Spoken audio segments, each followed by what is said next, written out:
Jai, Jai, Jai. Welcome, welcome, welcome. This is See Through. It is a podcast with myself, Achyuta Gopi, as your host. Jai, Jai. There we go. So it is a podcast with myself as your host. Thank you so much for being here. Today is an incredibly special day. So I want to thank you all for bearing with me and being with me. I cannot way to get started. This is one of my most favorite days in all of the year. It is the appearance day of Lord Nrsimha, Shri Nrsimha Bhagavan Ki Jai, also known as Nrsimha Caturdasi. It is the 14th day of the light fortnight of the month of Vaishak. And it is such an incredibly special day. It is great for removing obstacles. This day is wonderful for starting something new. This day is wonderful for allowing things that don't need to be in your life to leave your life and having such an auspicious new beginning. Hare Krishna, welcome to everyone. We see people coming in from Boston. Yeah, let me know where you're tuning in from. I'd love to see it. So excited. We've got people from Virginia. We've got people from the West Coast. We've got people from all over. This is great. I really, really, really love Lord Nrsimha. Fun fact, last year I gave a lecture the morning of Nrsimha Caturdasi, just like this one, but I was feeling a little bit under the weather, more than a little bit under the weather. And I gave the lecture. We chanted a great many things that day. We went through it all. And then after the lecture, I thought to myself, I'm really not feeling well. I went, took my temperature, and turned out I gave a lecture with COVID, but that was last year. This year, we are good to go. This year, we're feeling okay. And we are in the midst of a situation where, like I said, this is a time for allowing the things that don't need to be in our lives to just pass on, let it go. But now it's also a time for amazing, amazing new beginnings. So I'm so thankful that you've all chosen to be here with me. It is not easy to continue to choose Krishna consciousness or to choose God consciousness and spirituality each day. So I definitely, definitely appreciate it. Without further ado, let's get started with a few prayers. Let's have some invocation, shall we? Om Ajnanatimirandasya Gyananjana Shalakaya Chakshurunmilitam Yena Tasmai Shri Guruve Namaha. Nama Om Vishnupadaya Krishna Prishtaya Bhutale Srimate Bhakti Vedanta Swaminiti Namine Namaste Saraswati Deve Gauravani Pracharine Nirvishesha Shunyavadi Paschatya Deshatarine Jaya Shri Krishna Chaitanya Prabhu Nityananda Sri Advaita Gadadhara Shiva Sadi Gaura Bhakta Vrinda Hare Krishna Krishna Krishna Hare Hare Hare Rama Rama Rama Hare Hare Vancha kalpatarubhyascha kripa sindhubhyeva cha patitanam pavanebhyo vaishnavebhyo namo namaha. Ugram Veeram Mahavishnum Jalantam Sarvatomugam Nrsingham Vishanam Bhadram Mrityur Namamyaham.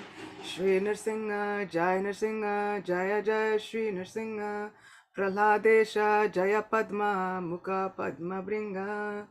Namaste Narasimhaya Praladala Dadaine Hiranya Kashipur Vaksha Shilatankanakalaye Ito Nrsimho Parato Nrsimho Yato Yamitato Nrsimho Bahir Nrsimho Hridaye Nrsimhamadim Sharanang Prapadye Tava Karakamala Nakamadbhuta Shingha Dalita Hiranyakashipu Tanobringa Keshavadrita Narahari Rupa Jaya Jagadisha Hare Jaya Jagadisha Hare Jaya Jagadisha Hare. Shri Prahlad Nrsimha Deva Ki Jai, Lakshmi Nrsimha Ki Jai. Okay, so thank you.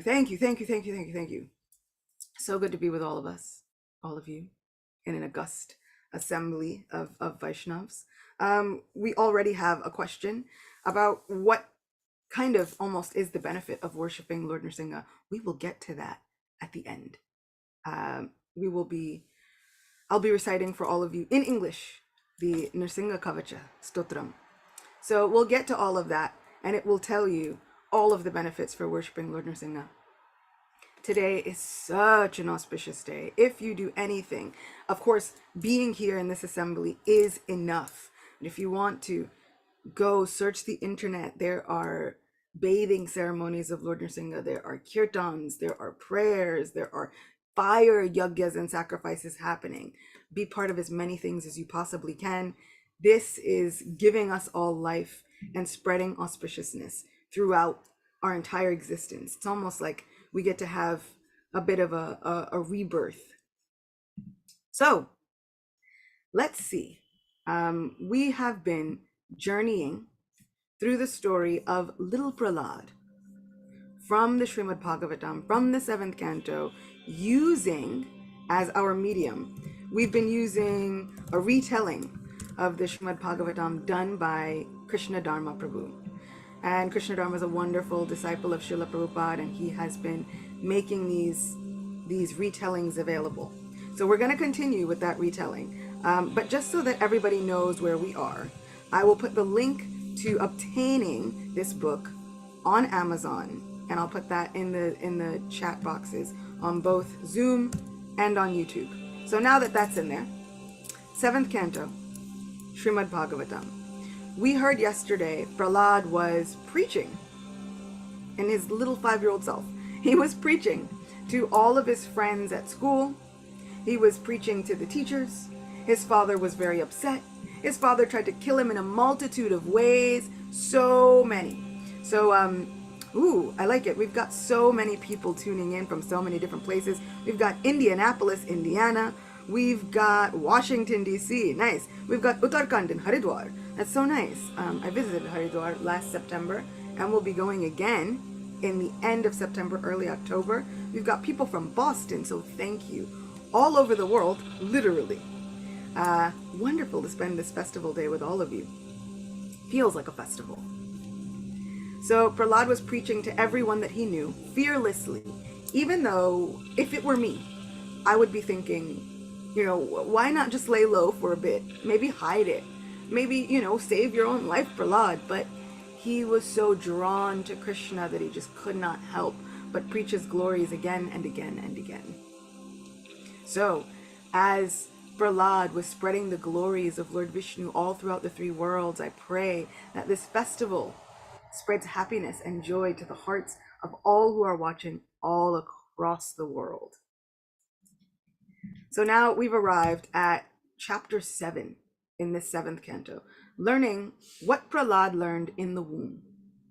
And so as we left off, Prahlad's classmates were asking him, how did you learn all this? Who did you learn it from? And he said, I learned it from Narada Muni. They said, we've never seen you with any Vaishnavas. What do you mean you've learned it from Narada Muni? How could this be? Prahlad, be sensible. And so now he's going to reveal the mystery of what he learned. Are we ready? One last invocation. Om Namo Bhagavate Vasudevaya. Om Namo Bhagavate Vasudevaya. Om Namo Bhagavate Vasudevaya. Now we are ready. Let's do it. So, Prahlad looked at his friends quizzically. Maybe they were frightened. He was laying a trap for them. After all, he was Hiranyakashipu's son. Listen, and I will explain how I became a devotee, he said. I heard this story from my spiritual master, Narada Muni. So now we get to see how the great, illustrious, the crest jewel of all devotees, how he became a devotee. Indra sat on his magnificent throne.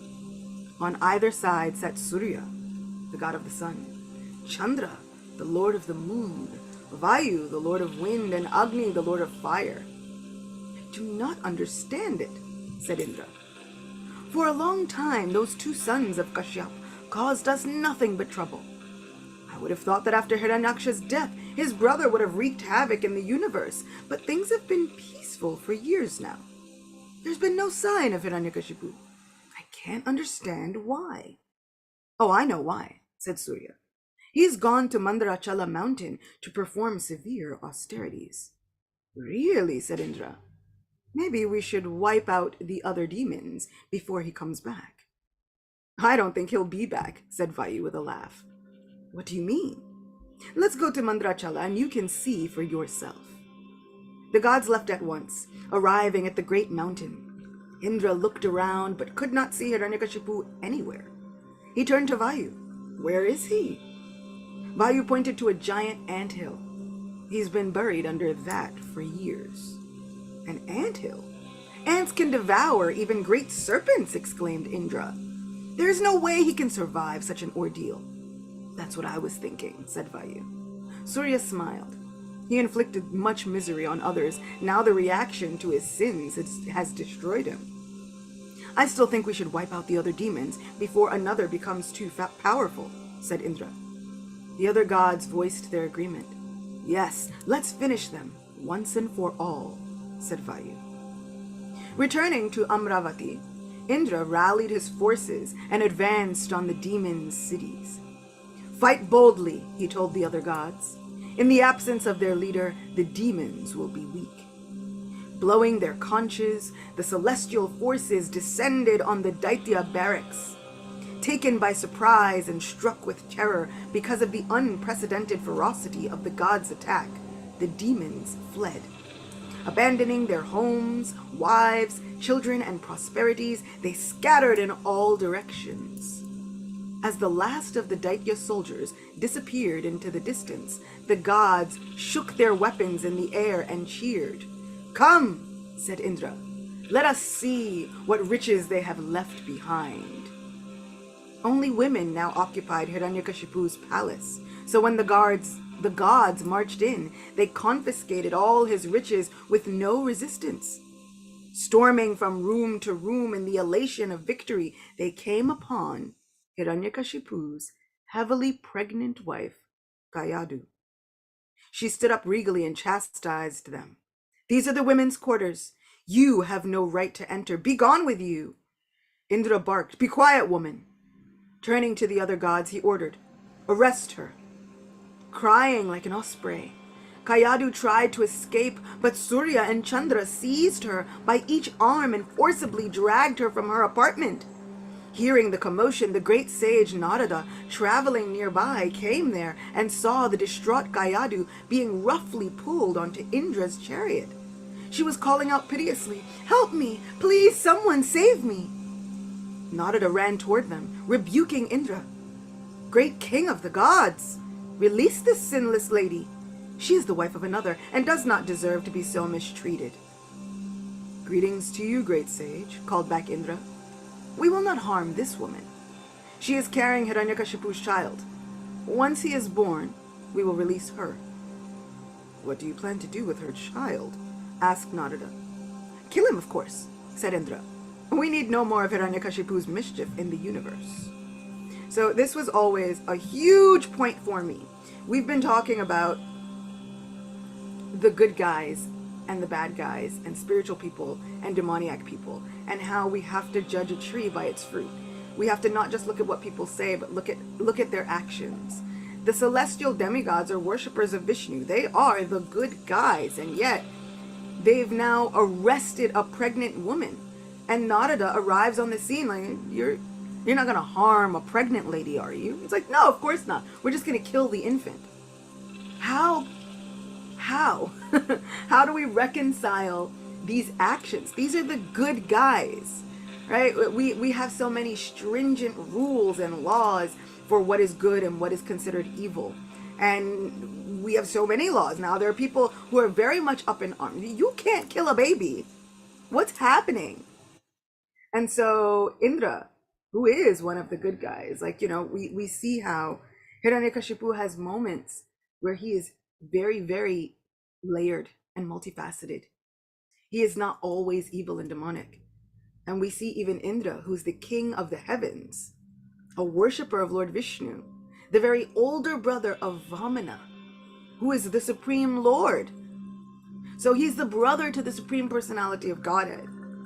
And yet he has moments where he is multi-layered and multifaceted, just to show us that sometimes spirituality doesn't always look like just one level. So he has some questionable things going on. But let's see, because, isn't it true for all of us? We all have a little questionable things that we've done in our lives, things that we'd like to not remember. And yet, Indra has taken on this example for the rest of time, just for us to be able to have something to learn from. So let's see what happens with this child. Narada smiled. My dear son, you cannot kill this child.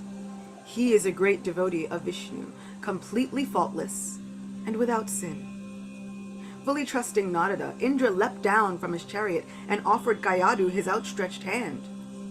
Forgive us, dear queen. Please allow me to assist you down. Yeah, we assist her now. All the gods also descended from their mounts and respectfully circumambulated Kayadu and her unborn child. Still shaken by her ordeal, Kayadu watched in bewilderment as they thanked Narada and departed. Narada looked around to see if he could spot any of her aides or maidservants. The palace was deserted. Everyone had fled into the surrounding woods. Meanwhile, Kayadu had sunk to the ground and was weeping uncontrollably. Narada spoke in a soothing voice. My dear child, you have nothing to fear. They have all gone. Kayadu sobbed. All the palace guards have fled. There is no one here to protect me. I feel so vulnerable and scared. Come, child, said Narada kindly. If you wish, you may stay at my ashram until your husband returns. You will be safe there. Prahlad's friends sat in silence, enthralled by his story. Prahlad looked at them and smiled. So that is how my mother ended up at Narada's ashram until my father returned. Is that where you were born? Asked a boy. Prahlad shook his head. Oh no, she would not give birth to me until after my father's return. What did she do there? She must have been depressed, said another boy. She was happy enough. She had much respect and gratitude for Narada, and she enjoyed serving him in whatever way she could. Narada instructed her in religion and transcendental knowledge. He taught her Bhagavad Dharma. I also heard those instructions while I was in her womb. That's how I learned about devotional service to Narayan. Is your mother Narayan's devotee now, like you? Asked a boy. Sadly, no. She could not understand most of what Narada said, and even what she understood, she has forgotten after all these years. Someone asked, then how come you understood and remembered? After all, you were not even born at that time. Prahlad's eyes welled with tears. The great sage Narada blessed me, and thus I could understand and remember his instructions. He never blessed us, so how will we understand Bhagavad Dharma? Asked one boy. Prahlad raised his right hand in blessing. Oh, so sweet. My dear friends, I bless you to also receive Narada's mercy, which flows through me. By the grace of great devotees, even women and children can understand the difference between matter and spirit. And that is a benediction that we all receive today. May we all remember, through the grace and the mercy of Prahlad Maharaj, may we all remember what is being spoken here today.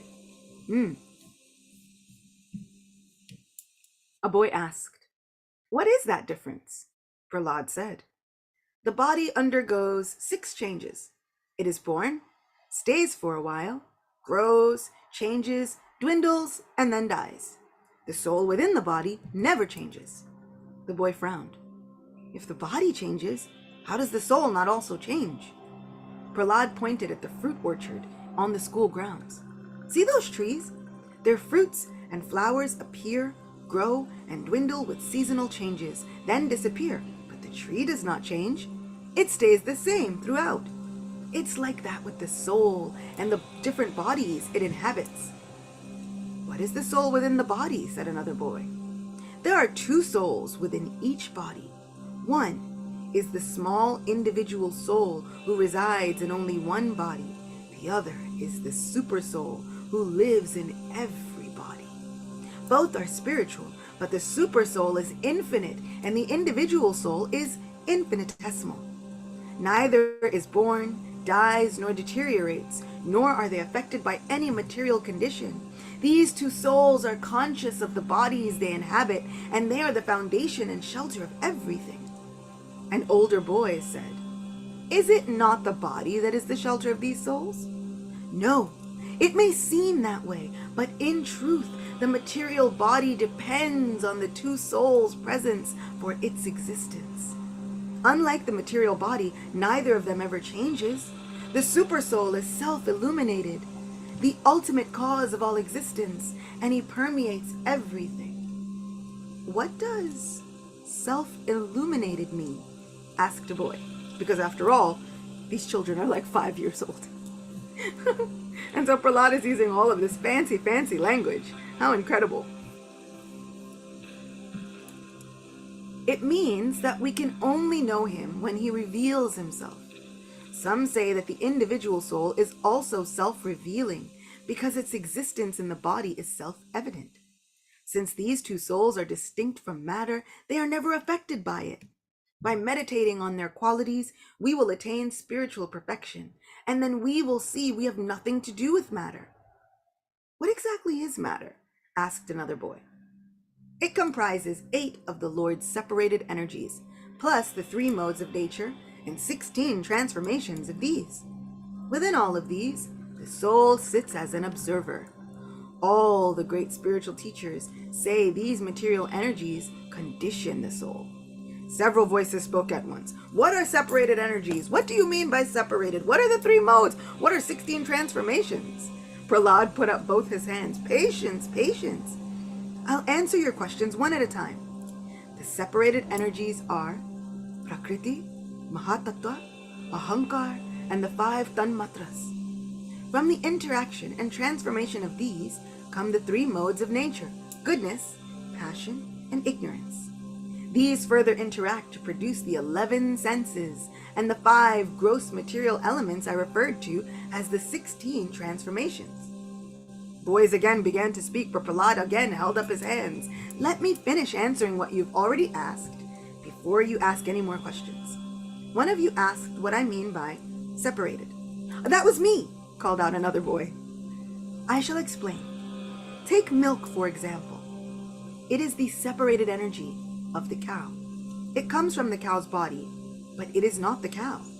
That's what I mean by separated energy."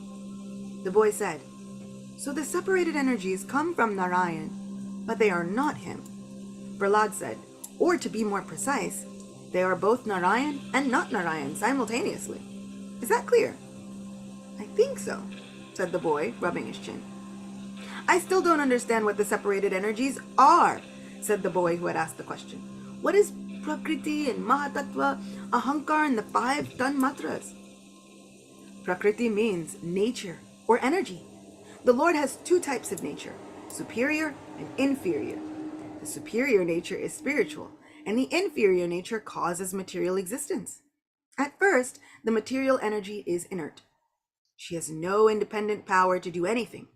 But when the Lord glances at her, she transforms into the Mahatattva, which is empowered to create the cosmic manifestation. It's a little complicated, but the essence is that all these different separated energies of the Lord combine to create the material cosmos." "I think we get the idea," said one boy. "It is complicated, but I think you are trying to help us understand that these different energies of Narayan make up our bodies." "Exactly," said Prahlad. "Well put. Since you are grasping it so well, I will explain more. Each of us has 2 material bodies. The gross one we see, and the subtle one. The gross body comprises earth, water, fire, air, and ether. The subtle one comprises the mind, intelligence, and ahankar, or false ego. The spirit soul sits within these 2 bodies. Those expert in spiritual science can distinguish the soul from the gross and subtle bodies by careful analysis. One boy asked how they did this. It's possible for those who are sense-controlled and philosophically astute. For example, they meditate on the difference between the soul and body by meditating on the bodily limbs and reflecting on how the limb differs from them. Try it out with me. Touch your head. Is your head you? No, of course not. We never said I head. We say my head. So there is a difference between me and my head. By such intelligence, they became purified of false identification with the gross body. What is intelligence? Asked one boy. Intelligence operates in the realms of wakefulness, dreaming, and deep sleep. The supersoul controls these states as well as intelligence. The soul differs from these just as aromas are distinct from the air which carries them. The difference is perceptible only when the supersoul guides our intelligence. The Mundaka Upanishad says that when the devotee sees the Supreme Person by his meditation or sees the Lord face to face, he understands everything within the universe. Nothing is unknown to him. Everything within the material world fully manifests to a devotee who has seen the Lord. Only such a devotee can see the difference between the soul and intelligence in wakefulness, dreams, and deep sleep. These states are all the results of past works and are in the modes of nature, but the soul is not.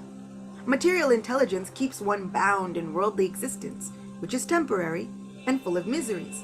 It forces us to continue in this undesirable nightmare of material life for as long as we forget Narayan.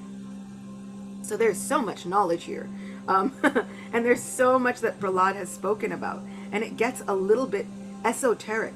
But what I love is whenever scriptures get esoteric, and this is why I do see-through, this is why I've named it see-through, to gain transparency and clarity. Whenever scriptures get so esoteric, at the end of it, it's like just when my mind is about to implode with all of the knowledge of different mahatattvas and different energies and superior and inferior energy and how it makes up the material nature and earth and water and fire and ether and air and sky and mind and intelligence and false ego and all of these things, and my head starts to spin.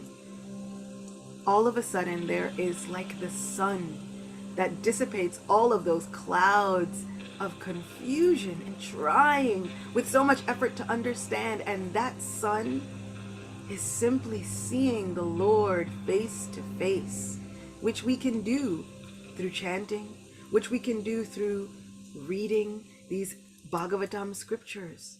We can see the Lord face to face, and then because the Lord is there, he reveals everything in the most simple way, and everything just becomes clear.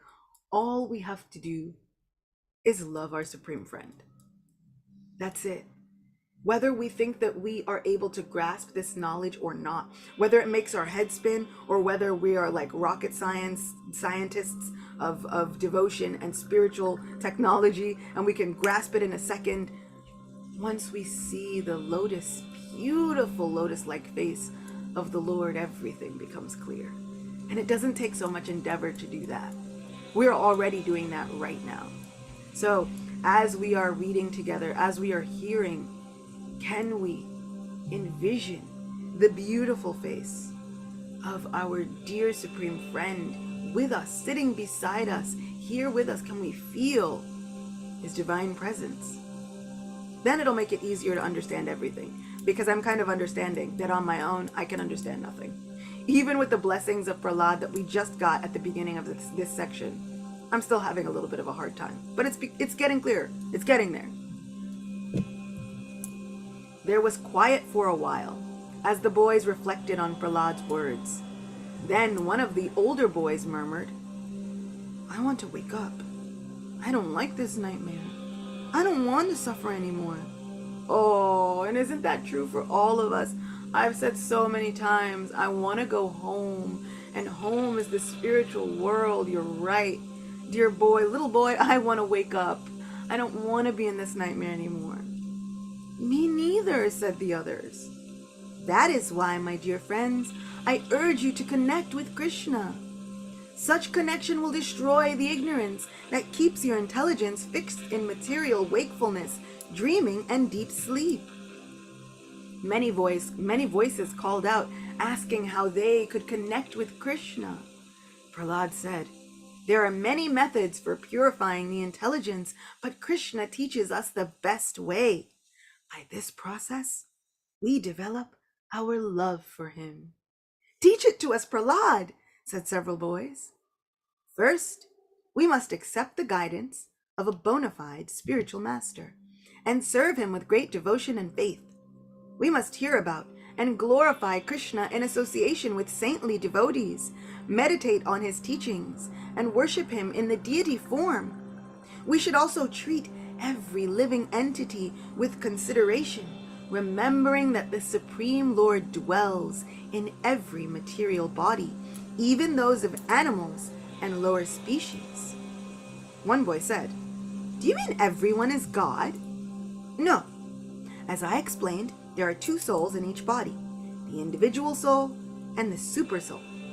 We are the individual soul, but the super soul is alongside us within our respective bodies. So, for example, I should not offend you because I should remember that the super soul also resides in your body.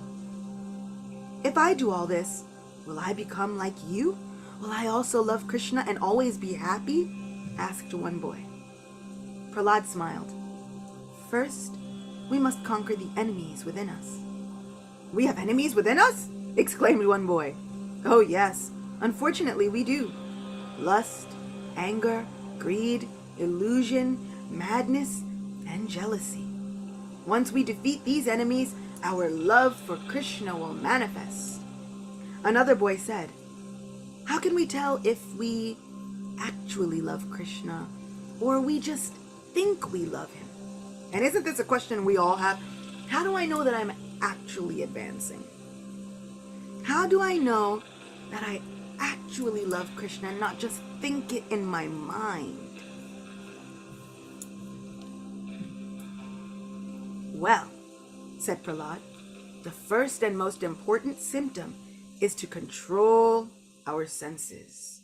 When such a liberated person hears about Krishna and his incarnations, he experiences ecstatic symptoms. What are they? The usual symptoms are that the bodily hairs will stand on end, tears will fall from the eyes, and the voice falters. Sometimes the person dances uninhibitedly, sings loudly, or shouts. These are all considered expressions of transcendental joy. That's what my dad does when he's drunk. He dances wildly down the streets, then bursts into the house shouting and singing loudly, remarked one boy. This kind of singing is different, said Prahlad with a laugh. One who loves Krishna sings or loudly proclaims his names and glories. Sometimes he may sit in quiet meditation or offer his respects to everyone, considering them Krishna's devotees and friends. Then, careless of social etiquette, he will suddenly cry out, Hare Krishna, Hare Krishna, or, Oh my Lord, O Master of the universe. And that's what I was saying yesterday, that we can chant God's names in whichever way we hold dear, in whichever language is most dear to us. So, when we are chanting, as we can see, even Prahlad says, you chant Hare Krishna, or you chant, Oh my Lord, Oh my Lord, Oh my Lord, O Master of the universe. And we can take it a notch further, right? Use me in your service. Use me for your divine will. Oh my Lord, please just accept me. Accept me. Accept my love. So if English is the way that you feel most connected, then chant that way. Glorify our Lord that way. Make a joyful noise that way. If your language is Spanish or Russian or anything else, Arabic even, just chant. Chant to our Lord. Pray to our Lord. Exclaim the greatness of our Lord. Because as he manifests in our lives, our hearts melt. Let the heart melt. Let it melt this day. It is often said that Lord Nrsimha is burning from every side. He is like fire. Let that fire of the Lord's magnificent excellence melt our hearts. Soft like butter. Whew. So let's continue. When the devotee is thus completely purified of all material contamination, he realizes his eternal relationship with Krishna, either as a servant, friend, parent, or even conjugal lover. His material body and mind become spiritualized by being absorbed in his relationship.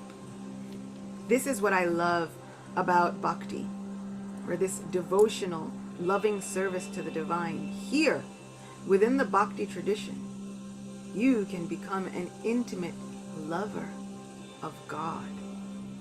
God is not so far away that God does not understand you and you don't understand God. Now it's intimate, vulnerable.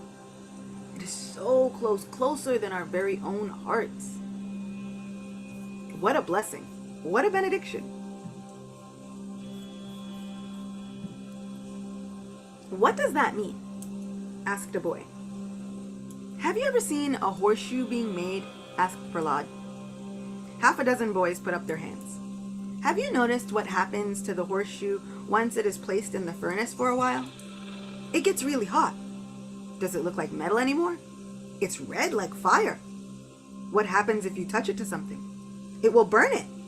I've seen things burst into flames. So, said Prahlad, the metal now looks and acts more like fire. All the boys nodded. That's what happens to pure devotees, said Prahlad. Their material bodies now act like spiritual bodies. That's what I mean by spiritualized. When this happens, the devotee directly meets Krishna and comes under his protection.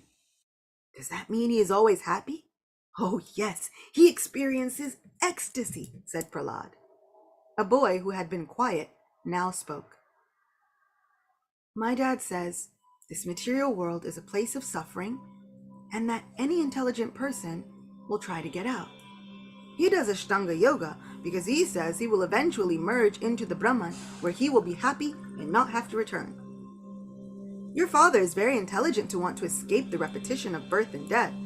It's also true that there is some happiness in the Brahman. But if we don't go further and connect with the Lord, then there's always the possibility we will fall back down again into material existence.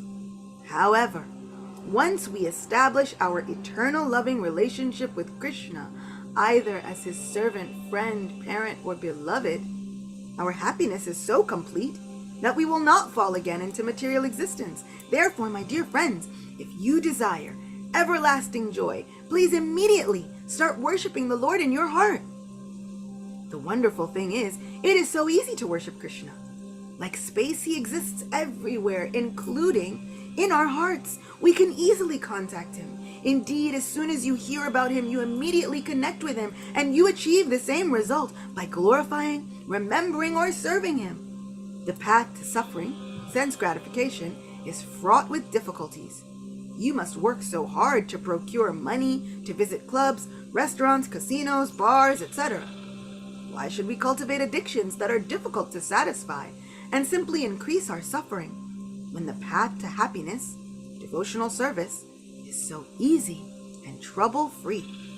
Prahlad is like a salesman of devotional service. I feel like going door to door. He's a door-to-door devotional salesman. And he is selling a really good bargain, he's driving a good sale. He's really making it look appetizing. This devotional service, he's making it look amazing and so easy too. Many of the boys nodded in agreement. They had seen their parents drunk or heard their mothers cry because their fathers were unfaithful or gambling away their money, and many of their parents suffered from health issues because of eating and drinking to excess. They did not want to end up like that. Some boys were still doubtful. One among them, an older boy who had so far been silent, said, "Look, I know some of your fathers get into this stuff, but my dad is a responsible guy. He and my mom are happy together. Another boy voiced agreement. Yeah, my dad works hard so that we can enjoy living in a beautiful home. We go on holidays, we can afford cows, horses, and elephants. We have a good life. My mom is happy. She can afford nice clothes. She regularly goes to the hairdressers and throws elegant parties. We're not suffering. We would not have such a good life if my dad weren't working long hours. Several of the boys said, I agree. Prahlad shook his head slowly. Unfortunately, my dear friend, your father's wealth, beautiful wife, children, house, domestic animals, and all the enjoyable opportunities he provides are flickering. By an unexpected turn of events, he could lose all of them. Certainly he will die one day, and then he will lose everything he has worked so hard for. Well, you will die too, Prahlad. True, my body will die, but I know I am not the body. I am an eternal soul, and so are each of you. Knowing that I am eternal, I don't think working for temporary material gains is sensible. Do you? The leader of the dissenting boys said, My dad is smart. He invests some of his wealth to pay for Vedic sacrifices, so that after death he will go to a higher planet where he will enjoy an even better standard of life. And he's taught me to do the same. That's sensible, don't you think? The boy sat back with a smirk. Prahlad nodded and gave the boy a friendly smile. Your father is well versed in the Vedas. He sure is. And of course, said Prahlad, you are right in saying that the Vedas enjoin performing different sacrifices to elevate oneself to the heavenly planets after death. I kind of like this conversation because somehow I clearly have the intellect of a 5-year-old in Prahlad Maharaj's time. I cannot say that I have progressed beyond the intellect of a 5-year-old of a previous yuga. I am still functioning in this mentality, but it's okay because Krishna loves people who are simple-hearted, who have a very simple heart and mind and a simple intellect. So hopefully it all works out for me. The boy looked around at the others with a self-satisfied grin as if to say, I told you so.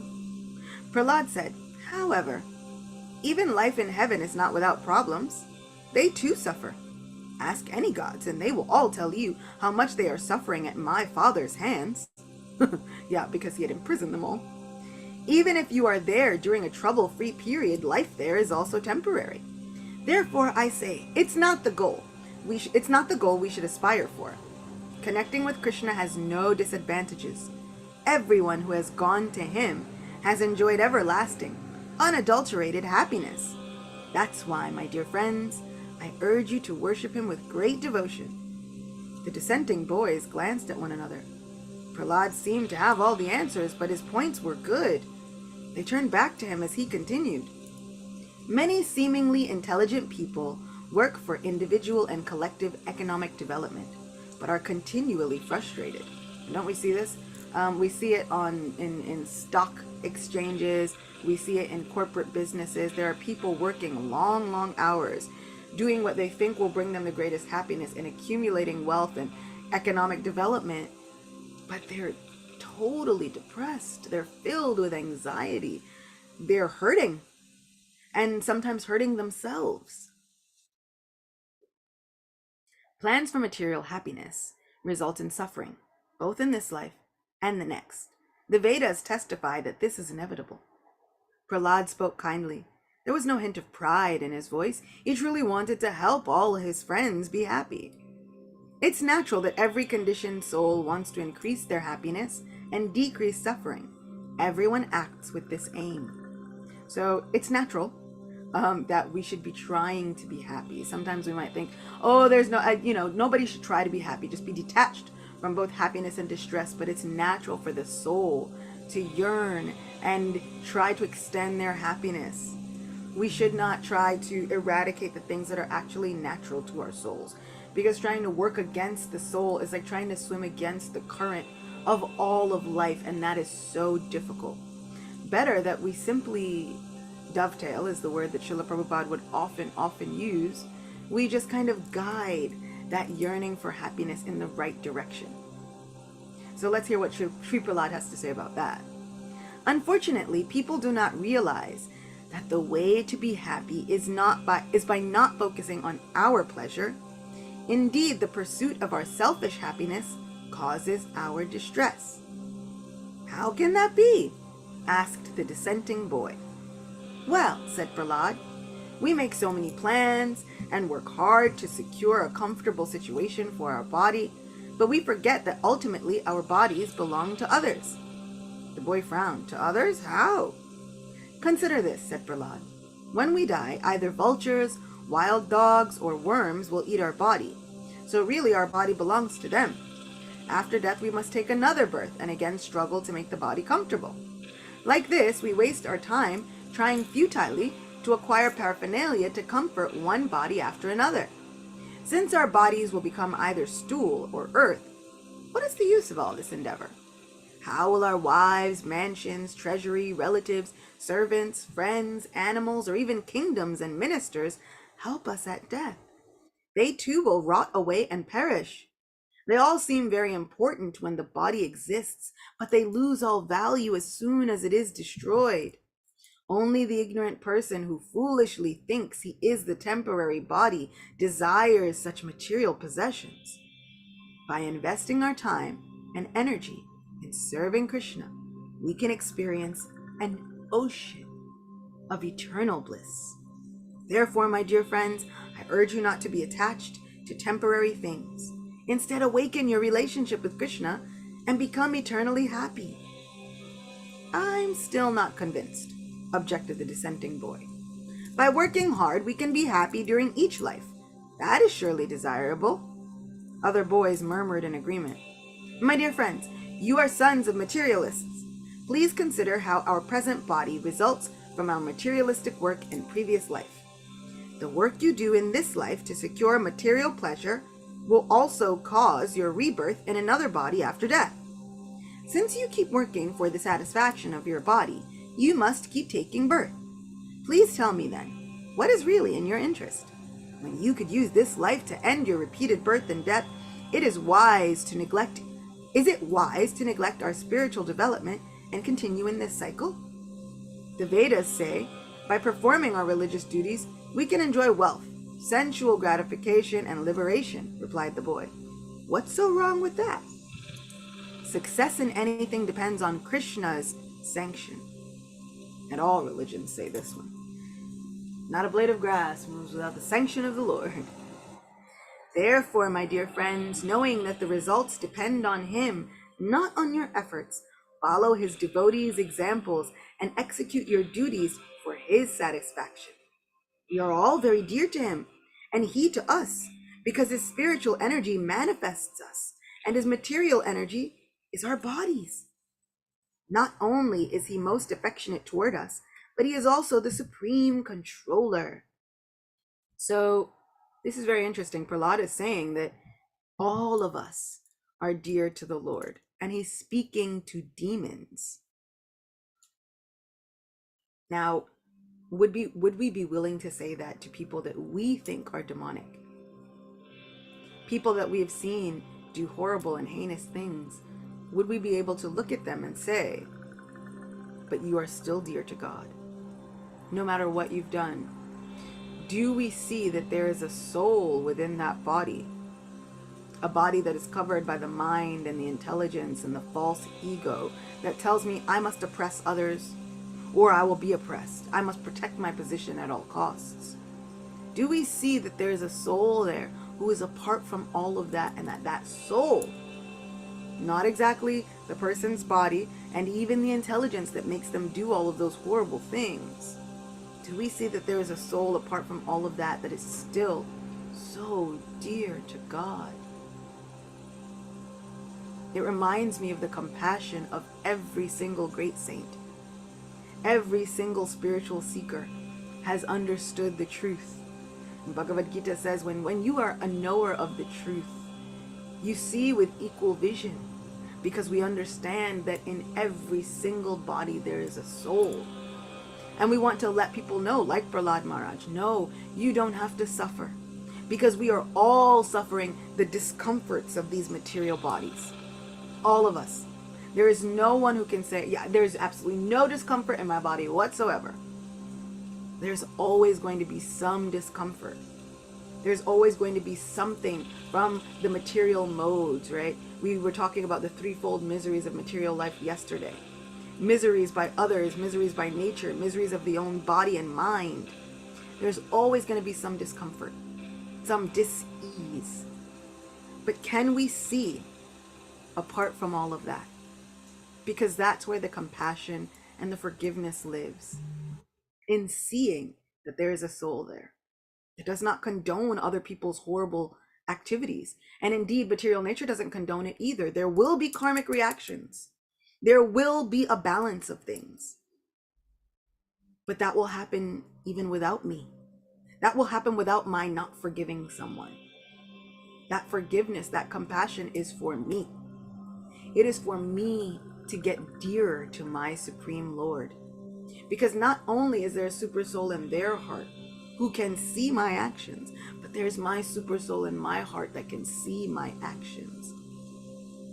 Each day, we can ask ourselves when we wake up, okay, there is my Supreme Lord living within my heart. How do I want to show up for my friend? How do I want to look today for my friend? How do I want to act today in the presence of my friend? If you had if you had the opportunity to spend the day with the president, or okay, maybe not the president if you don't admire the president, but pick an important, influential figure that you admire. And if you could spend the day with them, how would you act? You would be on your best behavior. You would want to show the best of yourself. You would want to really put your best foot forward and make the best impression. Every day, friends, when we wake up, we can ask ourselves, what is the best impression that I want to make for Krishna today? And who knows, as you are making those impressions, as you are putting your best foot forward, you might change someone's life. You might come in contact with someone, tell them about what makes you so happy, because that's what happens. The more we do this worship, the happier we look. The happier we look and feel, the more people are drawn toward us, because this place is a place full of misery and everyone's looking for happiness. So when we see someone with that happiness, we want to know, what did you do? What have you done? Like, how in the world are you so happy? And then we can tell them. It's because I started focusing on God. It's because I started my conversations with my dear supreme best friend. It is because I am walking with God every moment, every second. We might not be there yet, but we can work toward it one day at a time, every moment. And we don't have to let shame and guilt oppress us either. We can understand all the things that happened yesterday that I am not proud of. I should leave them there. In yesterday, I should let them go. I should be able to renounce those things and start fresh today with determination, with perseverance, with patience, with joy in my heart that I have yet another day to try again for the Lord's mercy. I've been given another day to make a good impression on my Lord. Thank you. We can be filled with gratitude. I am urging myself and all of us to take the opportunity of each and every given day. Don't allow the mind to trick you by by forcing you to focus on the shame and the guilt of the past. Renounce it, let it go. Don't let the mind drag you. Let us just focus on what is here today. In this moment, we can be made new, and we can rededicate ourselves to one step at a time. One mantra at a time, one "Oh my Lord" at a time. We can get closer to the goal. We show up brand new for our friend, and we rededicate ourselves to that relationship. Every day is a recommitment ceremony for us, and God.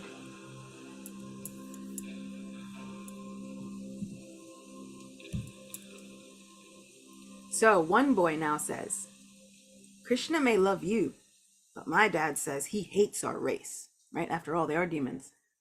Prahlad shook his head. Krishna loves everyone, regardless of their race, and he will deliver anyone who renders him devotional service.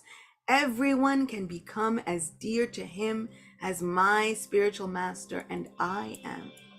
Friends, I don't care who you are. I don't care what religion or background you have.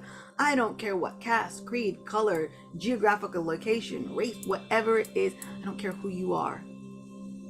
We all have the opportunity to become as dear to Krishna as Prahlad. Right now, here today, you have that opportunity. What an amazing opportunity. How kind is our Lord. For Krishna to accept us, objected the boy, we will have to become Brahmins like you and your spiritual master. That will not happen in my case. I am a warrior of the Daitya race. My family has fought the gods for generations. Krishna hates my type. Prahlad placed his hand on the boy's arm. You do not understand Krishna. He turned and addressed all the boys. My dear friends, it doesn't matter that we are Daityas, or that you are warriors or merchants or anything. We do not have to be Brahmins or gods, learned in the Vedas, or even well-mannered. None of these matter to Krishna. He does not even mind if we are uncharitable, not austere, do not perform Vedic sacrifice, or even are not so clean. These are not the things that attract Krishna. He just wants our unmotivated love. Nothing else matters to him. To this exchange, all the boys now joined in. How can we best please him? Prahlad applauded the question and said, those who know that devotional service is the only way to be happy will naturally want to share it with others. They will empathize with their suffering and want to help them just as they have been helped. This supreme welfare work will very much please the Lord. A younger boy said, who should we try to help? Can anyone take to devotional service? Prahlad said, my dear friend, please be assured that no living entity is barred from devotion to Krishna. By taking shelter of Krishna's pure devotee, anyone can attain eternal spiritual life of bliss. Krishna is the origin of everything, and by serving him, you will see him everywhere. This is the highest goal of human life. And that's the end of that chapter. All right, guys, see you later. No, I'm just kidding. We have chapter 8 coming, and it's so exciting that I was like, I won't even read the chapter title, but fine, we will. Chapter 8. Lord Nrsimha slays the demon king. So now we are finally getting to what we've been working toward all week. On the beautiful appearance day of Lord Nrsimha, let us hear, let us see how he appeared. We've heard so much from Prahlad. Now, buckle up. Things are about to get exciting. Things are about to get rip-roaring. You'll see why that was punny in a second. Rip-roaring. Let's see. Woo! Prahlad's arguments gradually convinced the Daitya children, and they followed his directions despite their teacher's instructions to the contrary. Shanda and Amarka became alarmed. What would Hiranyakashipu say? All their students were becoming devotees of Vishnu, his sworn enemy. They had better tell him. Taking Prahlad with them, they went to see Hiranyakashipu. With folded palms and bowed heads, they timidly described the situation. We did all we could to teach them otherwise, great king. But your son has convinced them to worship Vishnu. Vishnu! Hiranyakashipu shook with fury. He hissed like a trampled snake and glared at Prahlad, who stood peacefully before him. The demon king yelled at him in a booming voice, "You most insolent, unintelligent disruptor of your family, lowest of humanity, you have violated my authority and are therefore an obstinate fool. Today, I shall send you to death's abode."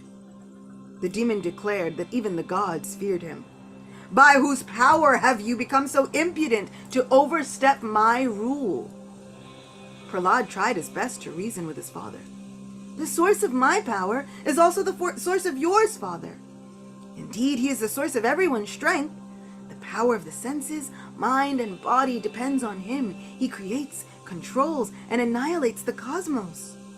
Prahlad sincerely desired his father's welfare, and he endeavored to convince him of his greatest benefit. "Dear father, there is no need to distinguish between friend and enemy. We will be happier if we can be serene toward all. Other than the uncontrolled mind, there is no enemy in this world."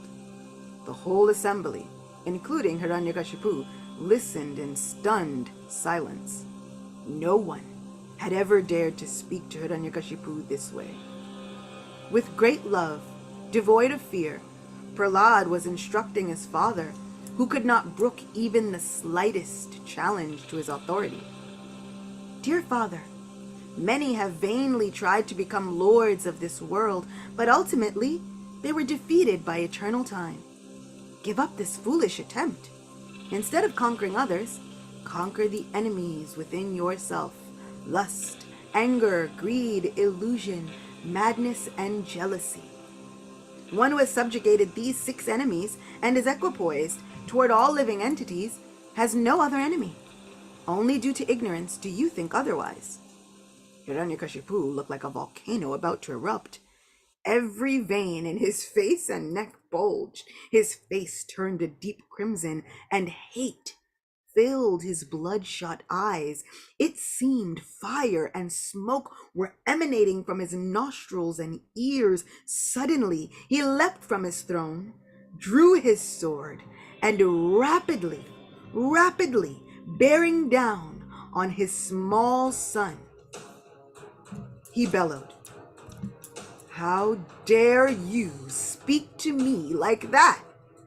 Do you think you are better at controlling your senses than I? It seems you desire death at my hands."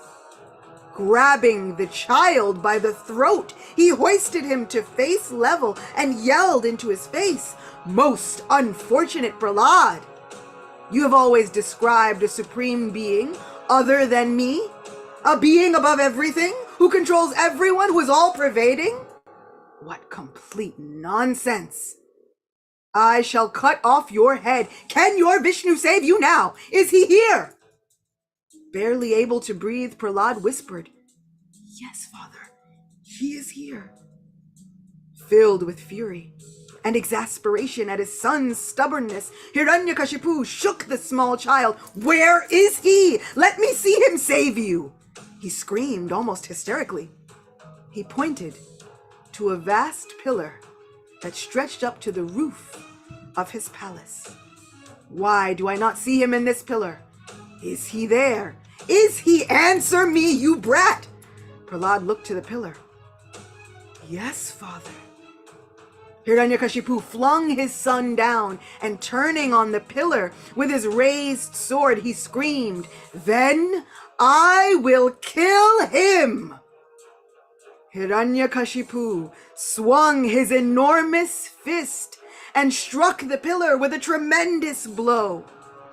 The great column shook, emitting a fearful sound that seemed to crack the covering of the universe. Right up to Brahma's abode, the gods and the heavenly planets trembled with fear on hearing that sound, thinking that their worlds would be destroyed. The sound enveloped Hiranyakashipu's court, striking fear in his followers' hearts. The pillar burst asunder, and a colossal being emerged who appeared to touch the sky. He had a man's torso and a lion's head. The fantastic creature was highly muscular, with a short neck and thousands of arms, at the end of which extended long lion-like claws. Hiranyakashipu gaped at the astonishing man-animal. What is this? As the demon looked on in awe, the lion-headed creature shook his magnificent mane and gave forth a deafening roar. Shri Nrsimha Bhagavan Ki Jai. One amazing thing is, Lord Nrsimha appeared at noon. It is 10 minutes till noon right now, and I feel as though the Lord divinely orchestrated this entire reading. This story has always been one of my favorites. How heroic and magnificent is our Lord. And so before I get too carried away, let us continue. His eyes blazed in anger, and he resembled molten gold. His razor-like tongue darted out between rows of terrible-looking teeth. His ears stood erect and motionless, and his nostrils and gaping mouth looked like mountain caves. With his thousands of arms, he immediately began killing the demon forces. Hiranyakashipu murmured to himself, "This must be Vishnu. Who else has such mystic power? So he thinks he can kill me. We'll see about that." The gods marveled at Vishnu's half-man, half-lion form. "Glories to you, Lord Nrsimha Dev," they called out in unison. The demon raised his club and rushed at his terrific assailant.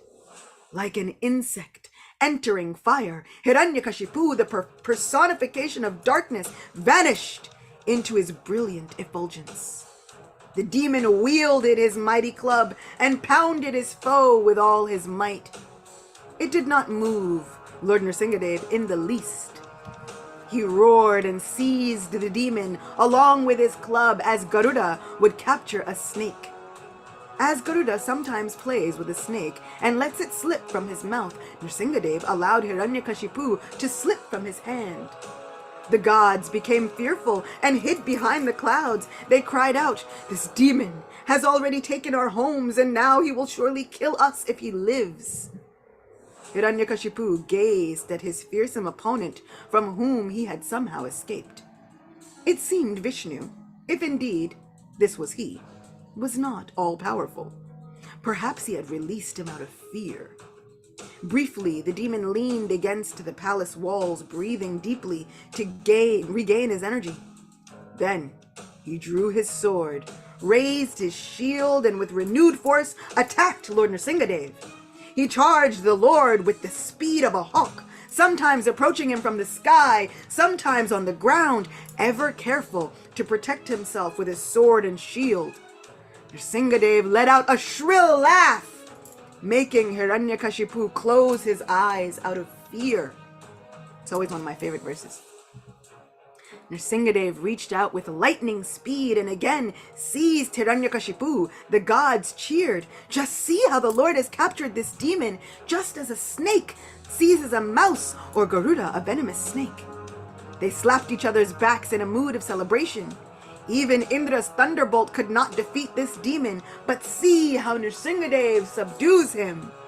They watched in wonder as the demon writhed this way and that with all his might, but still could not escape Lord Nrsimha Dev's vice-like grip. The Lord sat down in the palace's doorway and placed the thrashing demon on his lap. With his nails, he ripped out Hiranyakashipu's entrails with his awful curved claws and draped them around his neck. Nrsimha Dev's mane and face became splattered with the demon's blood.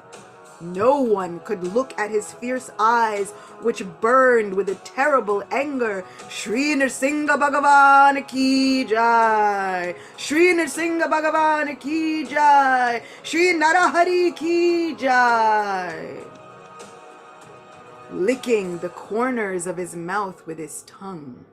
He looked like a lion who had just slain an elephant. He tore out Hiranyakashipu's heart and threw aside his bloodied corpse. One of our acharyas says that Lord Nrsimhadev looks at the heart of Hiranyakashipu and he holds it carefully. The Lord thinks to himself, this was my resting place. I was living within this demon's heart even. How did he allow such filth like anger and greed to come in and putrefy his own heart? It is said that the Lord throws the demon's body, but he places the heart down gently. The heart is the resting place of the Lord for even a demon. Friends, I assure you, you are not as bad as Hiranyakashipu. And so the Lord will also look at all of our hearts and say, this was my resting place. How could we allow anger, greed, illusion, guilt, shame to reside there and muddy up the place of the Lord's residence? Friends, today we can clean and decorate the temple of the heart as the Lord's resting place. Renounce all of those things that hold you back from a life of spirituality and welcome the Lord back into his eternal home. Oh, Lord Nrsimha, I welcome you back into my life and my heart on this, your appearance day. You can weed out all of those materialistic desires that will keep me from you. Don't let anything keep me from you. Incensed by their master's death, thousands of demon soldiers raised their weapons and, shouting out their war cries, attacked Nrsimhadev. He lashed out with his many arms and disposed of the soldiers merely with the ends of his sharpened nails. His mane shook violently, scattering the clouds and hurling the gods' airplanes into outer space. The brightness of the stars, sky in all directions was dimmed by the glare emanating from his eyes. All the oceans became agitated by his heavy breathing, and elephants everywhere cried in fear at hearing his roars, which is why it was punny that it was rip-roaring, you know. His feet pressed down so heavily that the Earth planet appeared to slip from its orbit, and hills and mountains sprang up. Now that's something. We hear about earthquakes and the shifting of tectonic plates causing mountains and the earth to buckle and cause these mountains. But what if we remembered that each time the Lord would press down with his foot, mountains would spring up from the way the earth trembled and buckled? Gives such a new look on mountains, doesn't it? We can remember Krishna even thinking about mountains. Just see the effect of the heaviness of Lord Nrsimha. Mountains, amazing. Our Lord is simply amazing. Simply amazing.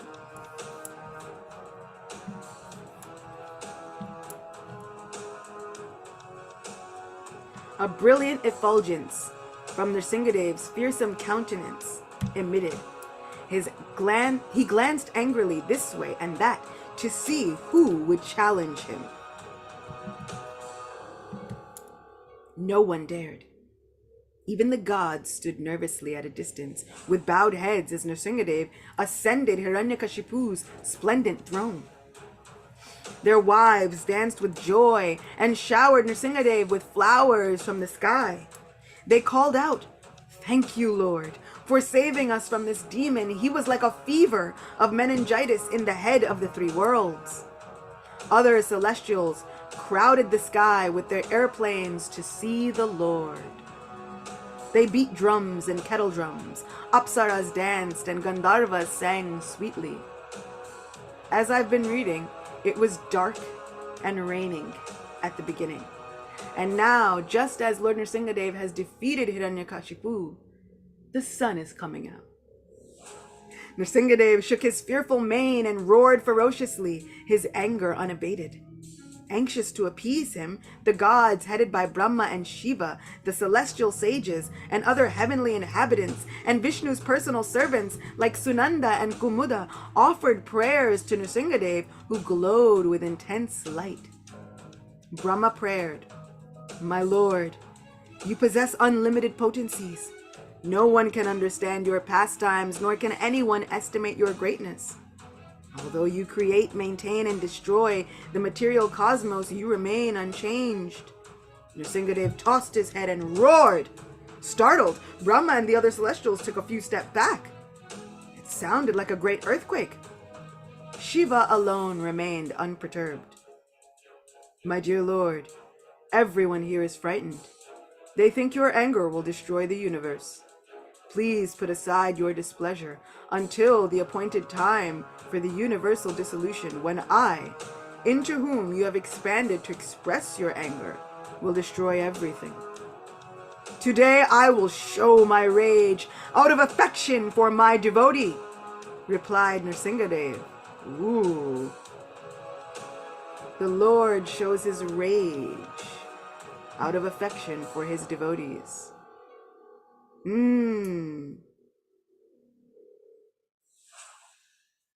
Don't we always want somebody to be angry on our behalf? When something happens to us, we think, I just want somebody to be outraged on my behalf.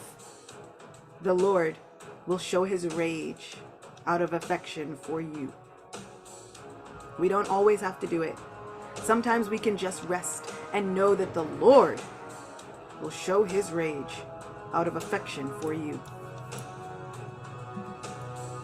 Shiva indicated Prahlad, who could just be seen behind the other celestials. "Yes, my lord. You are famed for your affection for your devotees. There is Prahlad, your fully surrendered devotee, whom you have come to protect, just like an affectionate father." Nrsimhadev glanced lovingly at Prahlad. He said in a rumbling voice, "Of all yogis, he who always abides in me with great faith, worshipping me in transcendental loving service, is most intimately united with me in yoga, and is the highest of all." The gods hung their heads in shame. Unlike Prahlad, when faced with severe persecution at Hiranyakashipu's hands, they could not keep their minds fixed on Narayan. His heart filled with remorse, Indra edged forward. "O powerful Lord of Lords, even though you protect and deliver everyone who takes shelter of you, I have failed to keep my mind fixed on you, because I was preoccupied with fear of this demon, Hiranyakashipu. I was always lamenting that he stole our share of sacrificial offerings from us. But I now realize that all these offerings belong to you. Now you have recovered all that is rightfully yours. You have also reclaimed your place in our hearts, which were previously filled with a fear of Hiranyakashipu, and we once again feel peace and joy." Nrsimhadev growled, "Indra, as my devotee, you may continue in your post as the king of heaven." A tear escaped Indra's eyes, and he lowered his head in a mood of humility. "I am grateful that you accept me as your devotee. I only lament that material desires fill my heart, and thus there is no room for genuine devotion to you. Thus I am only qualified to accept your worldly blessings.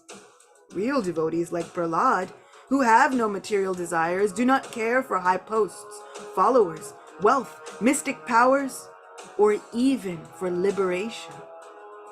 Remembering Prahlad's persecution, Nrsimhadev again roared fiercely. The sages cried out, "All glories to you, the original person, the supreme protector and shelter of all." Nrsimhadev swung his head toward them. The sages trembled with fear as they prayed. "You have instructed all beings how to perform the supreme asceticism, meditating on your powerful form.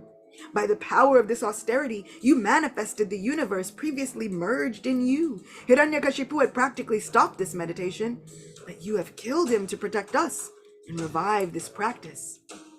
Nrsimhadev's eyes rolled again and again. He tossed his head, emitting a deafening roar. Everyone jumped back. They had never seen Vishnu so angry. In whispers, they urged each other to calm him somehow. The Pitris then tried the ancestors. "O Lord," they prayed, "maintainer of the universe, for a long time we have been fasting because this demon consumed all the food and water that our descendants offered for our benefit. While killing him, you pierced his abdomen with your nails and retrieved that which he stole from us. We therefore offer you our repeated respectful obeisances." Still, Nrsimhadev let out a low, thunderous roar, his eyes red with anger. The Siddhas stepped forward, their heads bowed. These are those with mystical perfections and powers. "Dear Lord, the residents of our planet have always displayed full prowess in all the 8 mystic powers. This demon stole our powers from us to increase his mystic strength. Now you have killed him. We feel relieved, and we offer you our respectful obeisance." Nrsimhadev gnashed his teeth and clawed the air. The Siddhas fell back in the throng of celestials. The Vidyadharas then tried to appease him. "O Lord, this evil demon banned the use of any power we attained by meditation. Thankfully, you have killed him like the animal he was. We offer you our eternal gratitude and obeisance." Nrsimhadev flicked his mane and roared yet again. The Vidyadharas dropped back and hid behind the Nagas. Finding themselves at the forefront of the gods, the Nagas, who are celestial serpents, did their best to mollify Vishnu. "We celestial serpents suffered terribly at the demon's hands. He stole our wealth and spouses. Now you have killed him, and our wives can happily return home. Thank you, Lord. Thank you."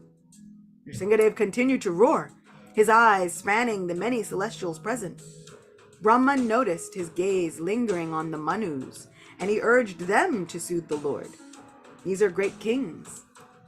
They folded their hands and said, "O Lord, you have delegated us Manus to govern human society according to your system of Varnashram. During the temporary period of this demon's superiority, he stopped everyone from following that divine order. Now you have killed him. We can again carry out your will. Accepting us as your eternal servants, kindly command us." Still, Nrsimhadev's fury raged. The Prajapatis, or the progenitors, those who are engaged in populating the universe, then offered their prayers. "O Supreme Lord, you are greater than even Brahma or Shiva. You created us to generate good progeny, but this demon forcibly stopped us. Thankfully, he is now killed by you. The form of pure goodness who has appeared to benefit the entire universe. Please accept our most respectful obeisance." The Gandharvas tried next.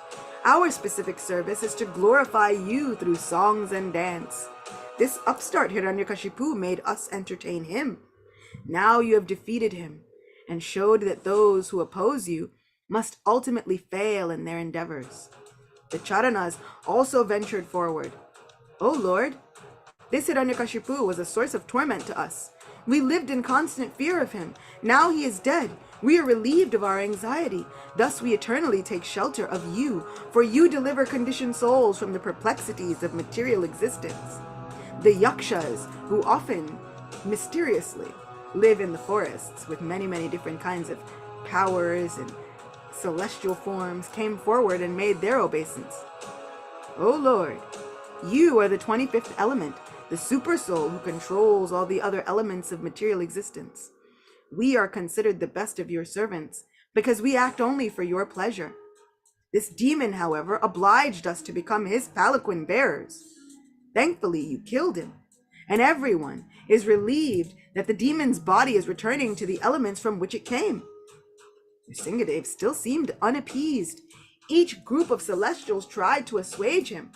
The Kimpurushas approached with lowered heads and hands clasped in prayer. The Kimpurushas live in a place called Kimpurusha Varsh. That is where Vanaras live. "You are the Supreme Personality of Godhead, the Supreme Controller, and we are insignificant living entities. How then can we suitably glorify you?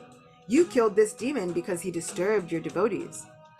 The residents of Vetalika said, "Dear Lord, we are highly regarded because we recite your glories in religious assemblies.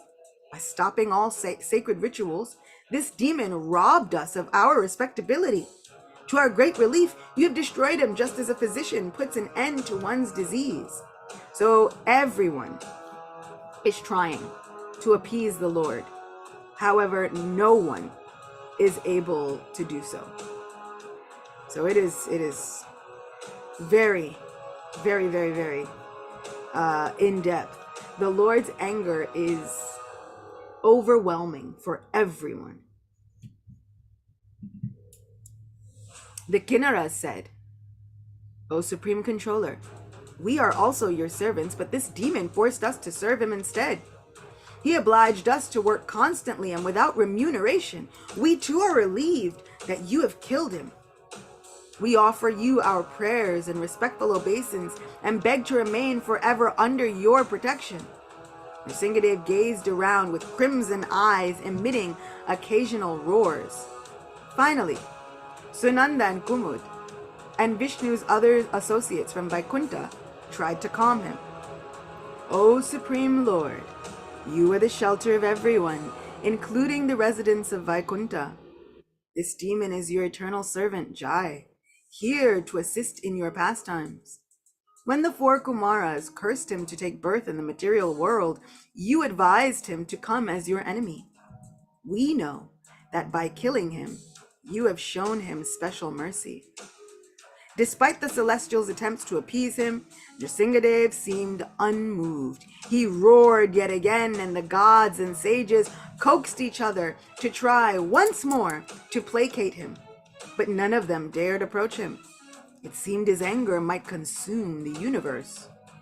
Brahma noticed Lakshmi standing to one side, gazing at Nrsimhadev in wonder. Approaching her with folded hands, he said, "O goddess, you are the Lord's beloved consort. Kindly calm him." Overhearing him, all the other celestials also pleaded with her, "Dear mother, save us from your husband's wrath. Please soothe him." The goddess shook her head.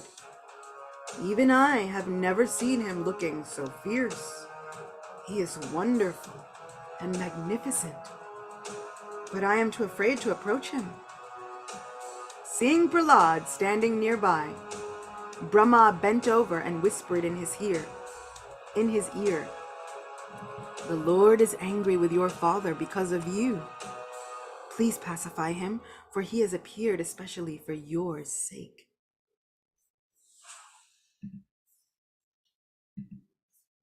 So let's see. Is Prahlad able to do the things?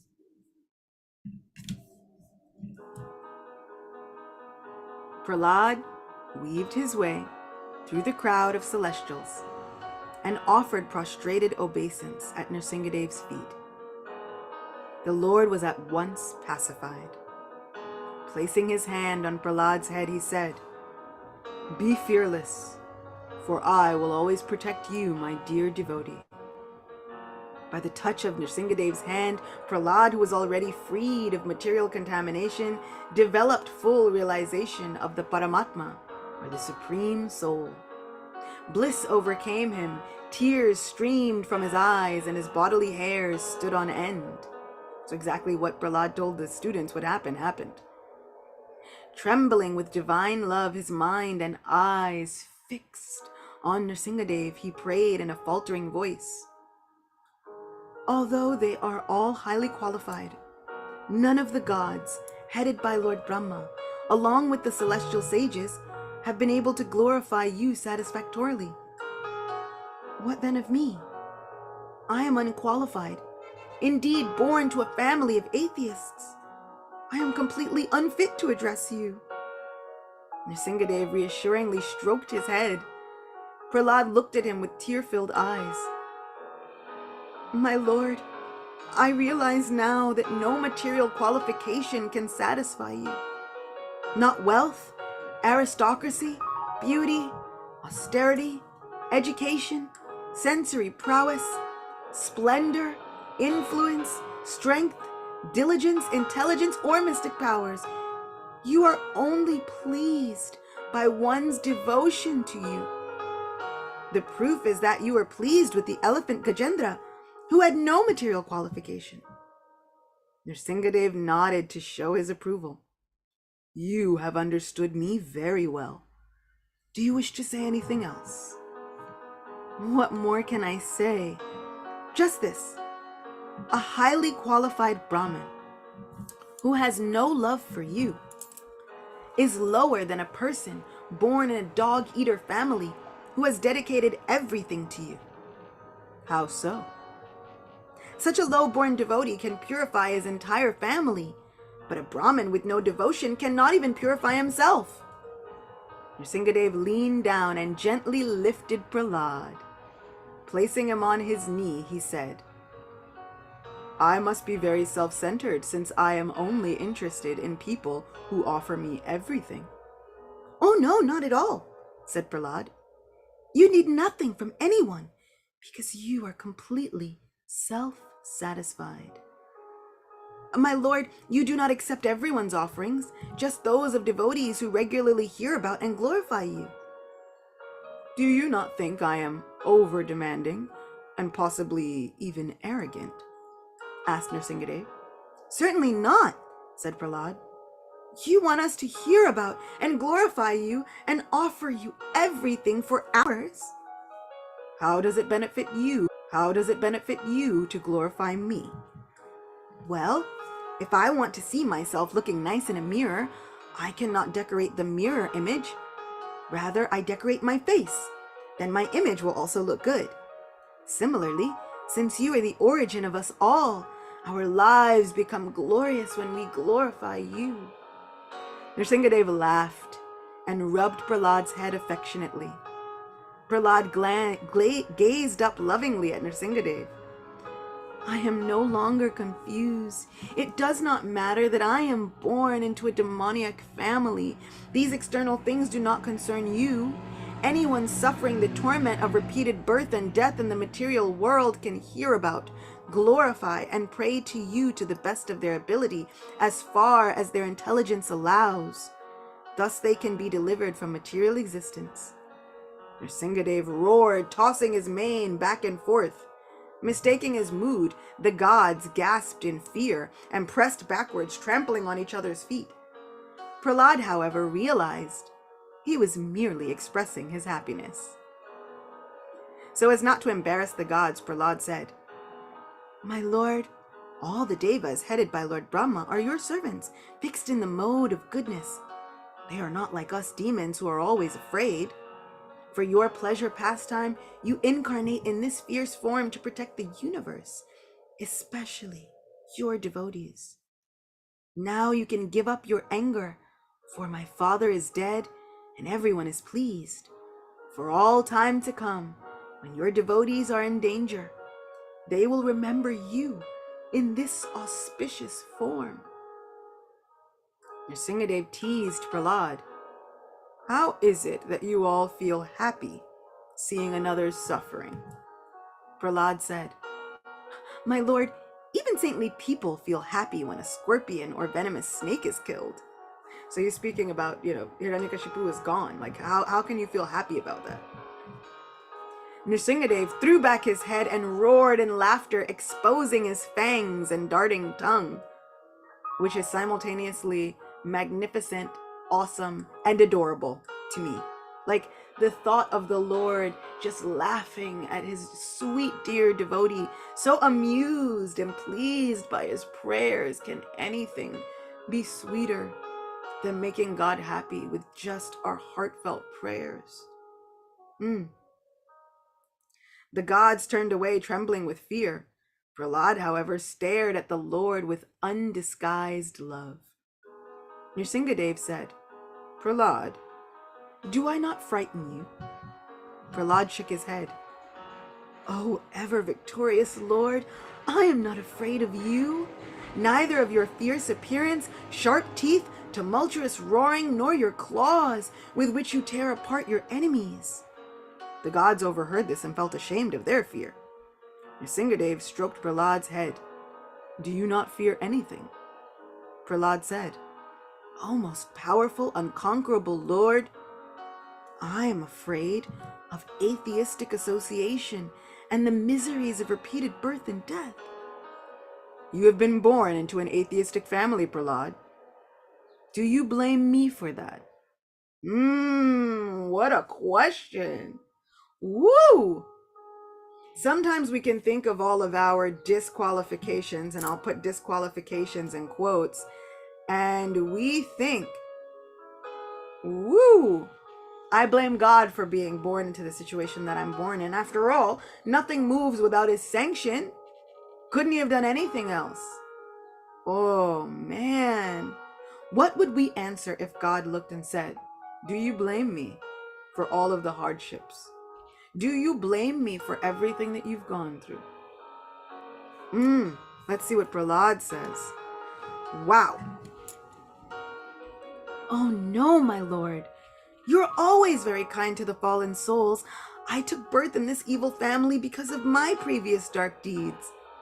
I have learned my lesson, and I now simply long to return home, back to Godhead, to your eternal shelter.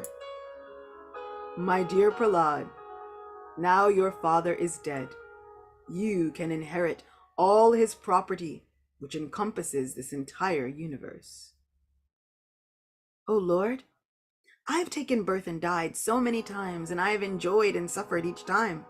Sometimes I have been united with loved ones and rejoiced, but I wept when one of us died. Other times I have lamented when facing an enemy and rejoiced if they died.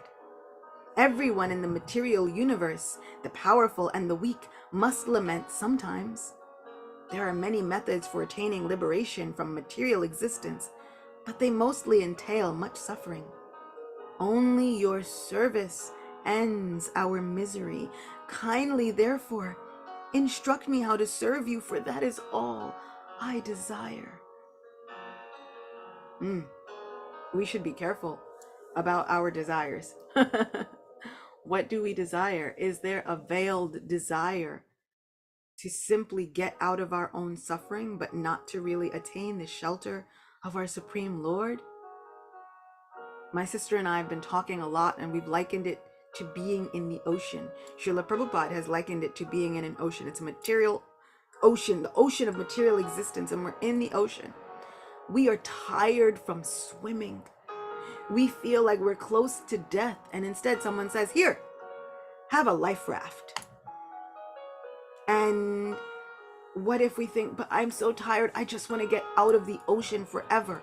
And it's like, but here, have a boat. You could live on this boat for a long time in the water.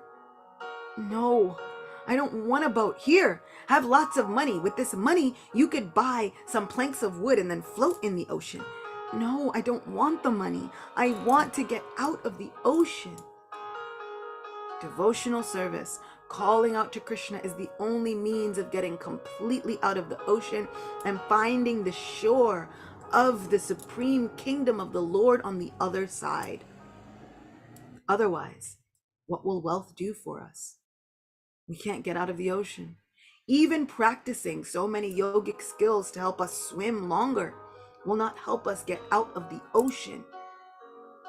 Even a life raft, even just saying, oh, well, here, have some liberation on a boat.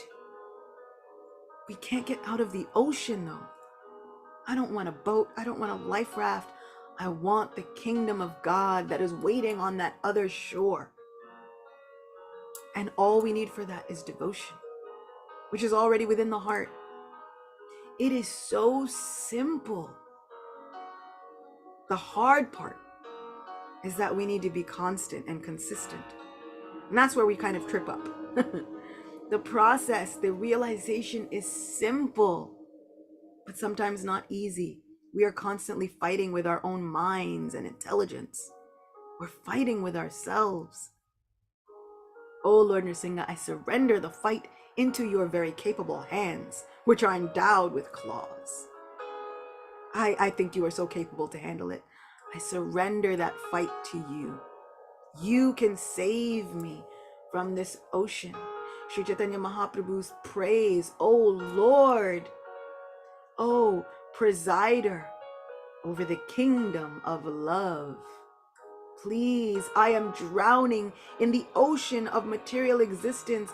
kindly, my Lord, pick me up from this ocean and place me as one of the atoms, as one of the petals of a flower at your lotus feet.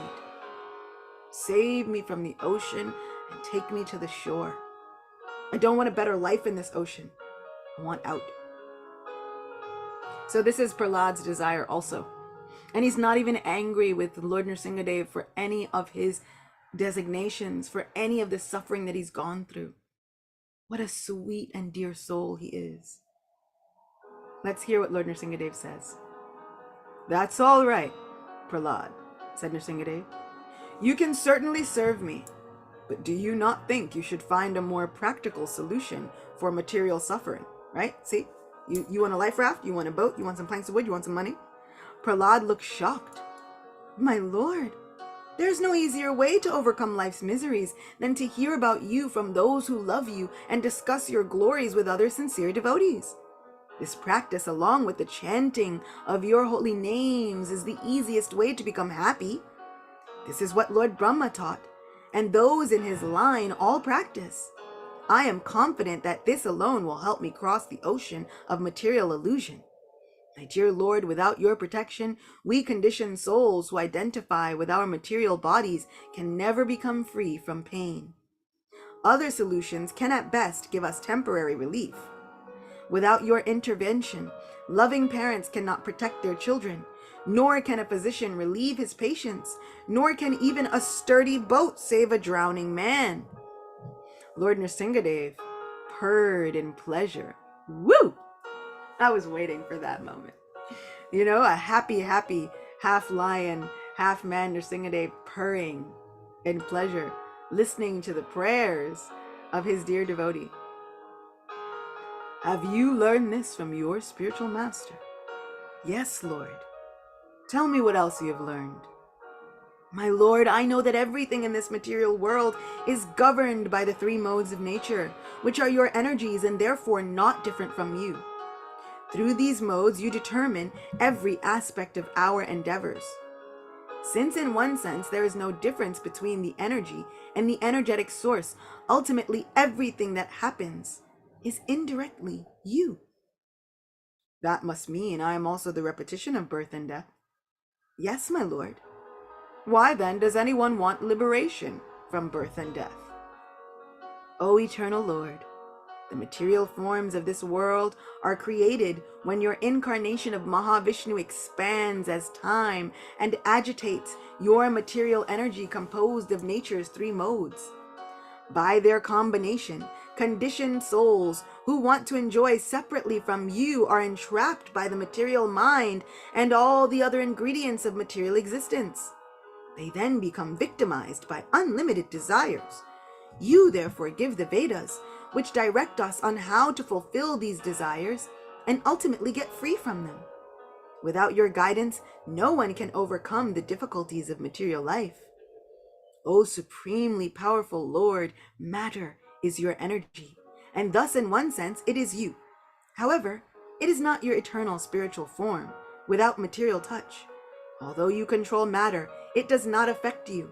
Among these elements is time, which constantly crushes all conditioned souls, including me. The only way to escape its influence is to take refuge in you. I don't see anyone other than you whose touch can deliver me from the miseries of material existence. I have seen the gods' wealth, power, and lifespan, but even they were vanquished when my father merely raised his eyebrows. However, you easily conquered my father. What would you like from me? Asked Nrsimhadev. Prahlad said, I have seen that you destroy even those who have all worldly opulence and mystic powers in your form as powerful time. Therefore I am not attached to any such thing. Instead, my Lord, I wish to be the sincere servant of your pure devotee. How is it you ask for this when everyone else desires enjoyment and power? They are simply ignorant, said Prahlad. These things are like a mirage in the desert. They offer only a false hope of happiness. We might get something enjoyable only to be frustrated by disease, so we cannot enjoy it. Any discriminating person knows material happiness is ephemeral, but still they run after it because their senses are uncontrolled. Prahlad gazed at the Lord with tear-filled eyes. Who can calculate the causeless mercy you shower on the servants of your pure devotees? Just see how you have treated me. You never place your hand on the heads of Brahma, Shiva, or even the goddess of fortune. But although I am born into a family of atheists, you have done that to me. Unlike we conditioned souls, you do not discriminate between people based on external criteria. You reciprocate with everyone according to their desire and to the degree of their service. The more one serves you, the more you fulfill their desires. And friends, this is what I've been saying. If we want to feel the touch of the Lord's hand on our heads, all we have to do is this. Just love our supreme, dearmost friend. Just love him, that's it. And then favors that he doesn't even bestow on the celestials, favors that he doesn't even completely bestow on his own consort, his wife. He will favor us this way. This is the example of Prahlad. How fortunate are we to be able to hear this day and come together and receive these benefits. All we have to do is take it into our hearts with faith. Just receive it with faith.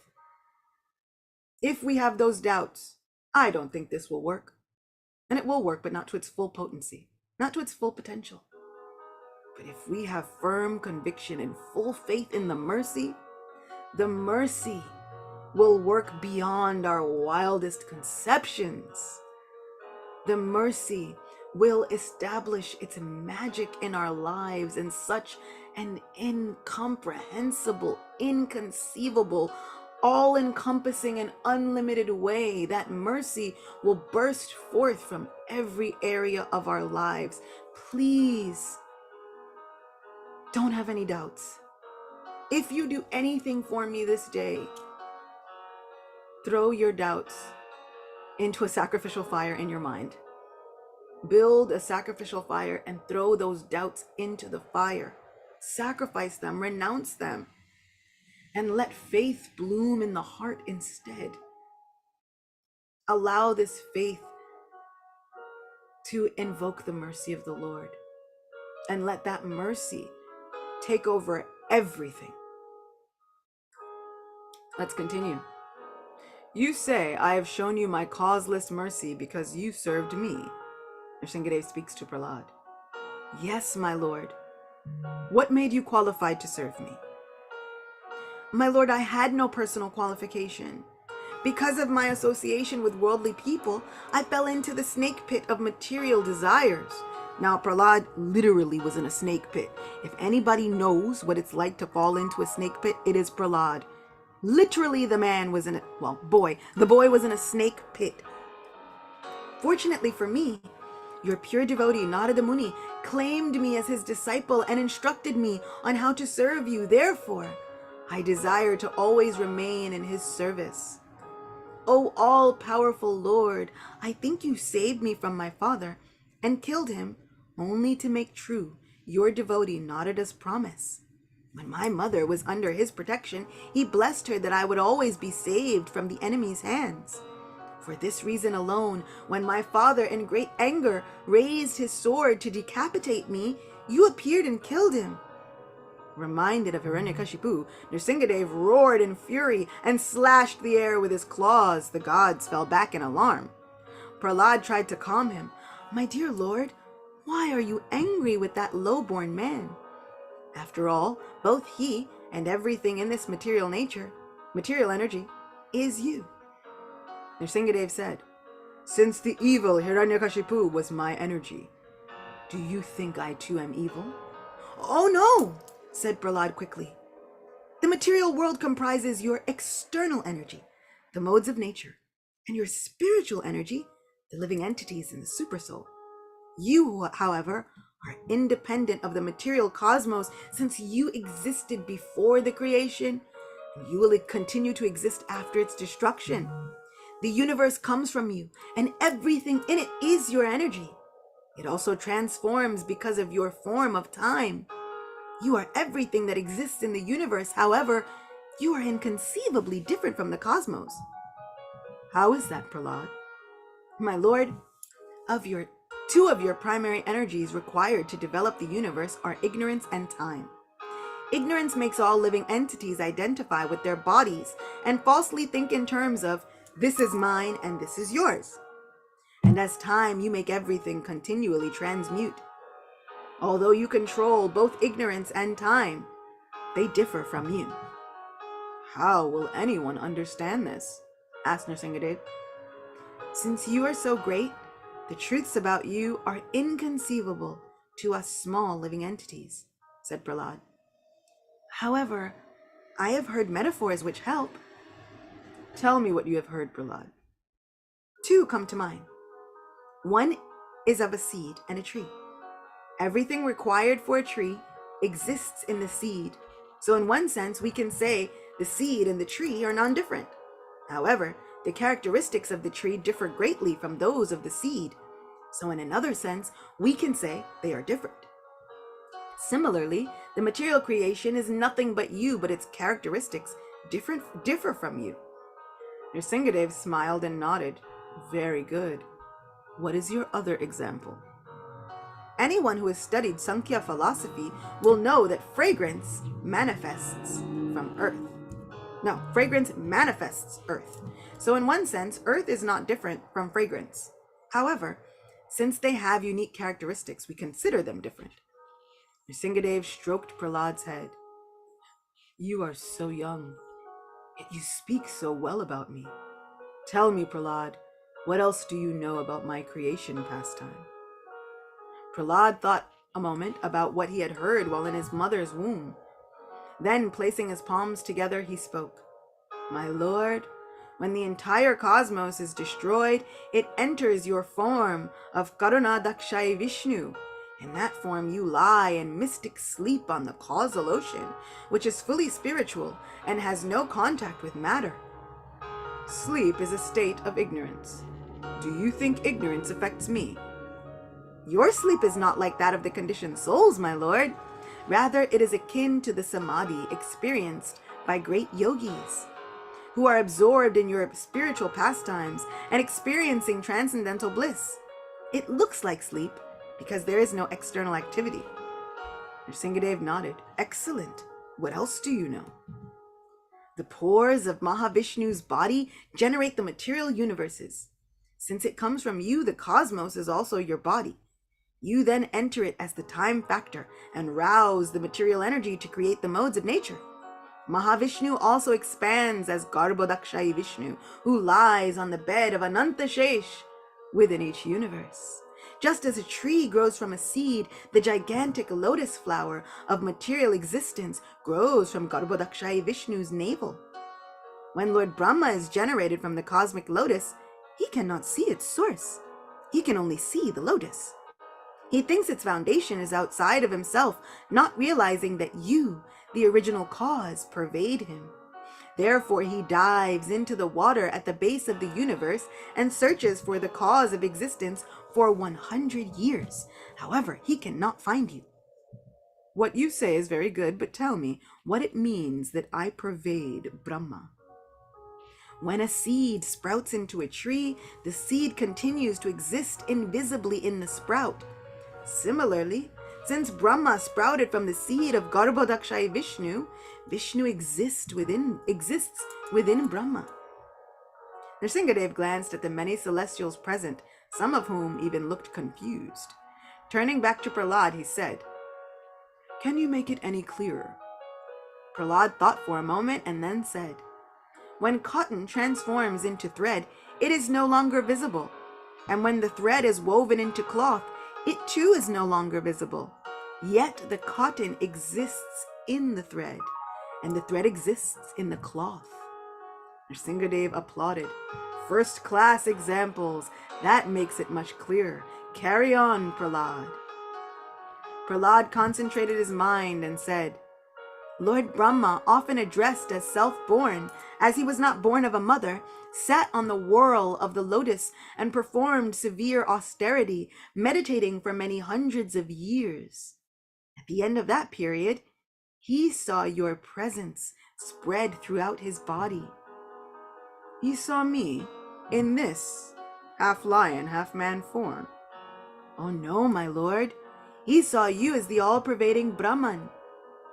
Is it possible to see that impersonal form of mine? I mean that he perceived your presence, just as one perceives aroma in the earth. Can you explain how he perceived my impersonal form? He realized his existence is not different from you, that his body is made of your material energy, and that he, the soul, is a part of you. He also realized that you differ from him. That's quite inconceivable. Brahma grasped that although you are everything, you are simultaneously different from everything. What happened next, Prahlad?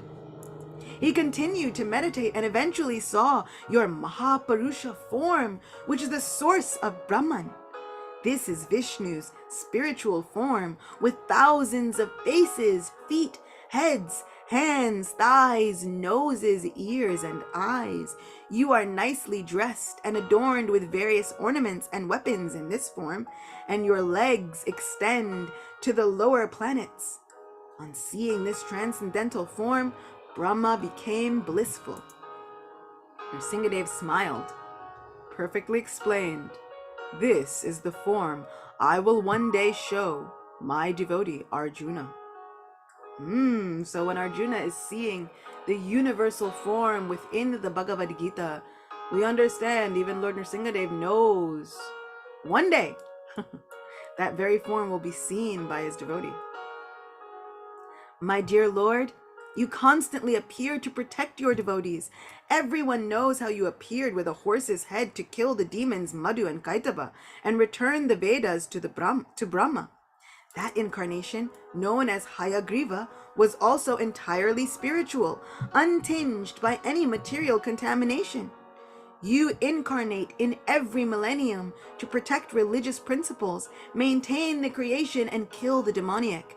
Sometimes you come in an animal form, sometimes as a great saint, a god, or an aquatic.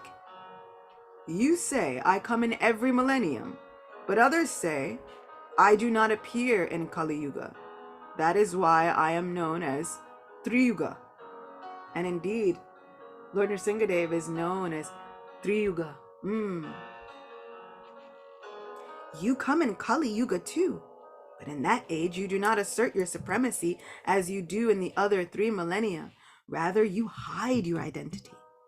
Nrsimhadev patted Prahlad's head. This is true. The small boy, glanced up with tears in his eyes. O Lord of Vaikuntha, I am most unfortunate, for I have no attraction to discuss your incarnations.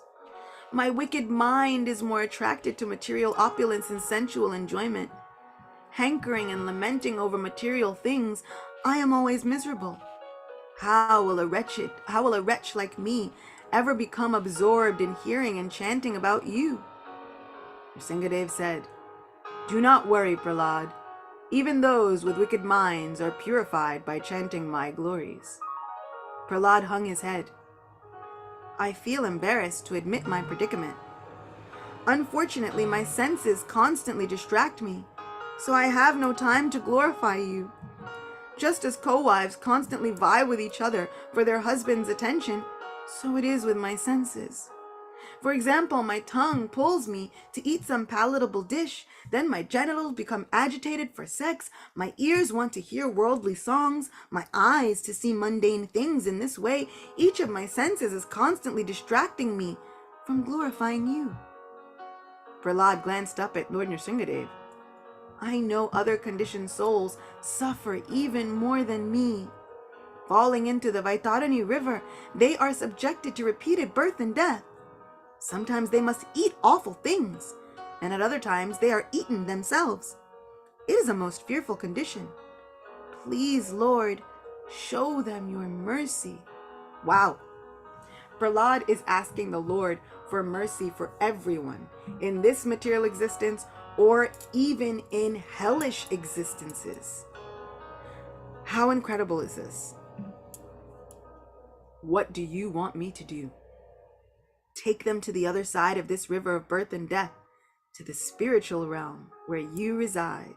Isn't that what I was just hoping, praying, asking for? It's all I wanted. Nrsimhadev objected. How can I deliver everyone? Prahlad smiled. It is not a problem for you, dear Lord, as you manage the affairs of the universe. Indeed, as the original Guru, you have already planned for their deliverance. What do you mean, Prahlad? You have expanded into many spiritual masters to engage fallen souls in your loving service. This is how you deliver suffering humanity. All glories to all of our spiritual teachers and masters and saints. I simply ask that you inspire all souls to serve your authorized representative. Prahlad, you are still young. You will live a long life. If I do as you ask and take everyone to the other side of the Vaitarani, you will suffer loneliness. Have you considered this? Prahlad placed his hands together. O Lord, I am not afraid of staying alone in material existence, since I have absorbed my mind in thoughts of your glories and activities. So many of us have gathered here today because for some reason we are not able to be somewhere else or not at some other place. And a lot of us might feel quite lonely, but just imagine we can offer that austerity to Lord Nrsimhadev in the mood of Prahlad. Oh Lord, I understand that sometimes I remain lonely, but if I can just benefit one soul in enlightening them about you and helping them to reach the other side of the river of birth and death, then it is worth the loneliness. And now we will see what Lord Nrsimhadev's answer is. You have confused me, Prahlad. Earlier, you said you were frightened of material existence and that your mind was absorbed in wicked thoughts. But now you say you are always thinking of me and you are not frightened of material existence. So which is it?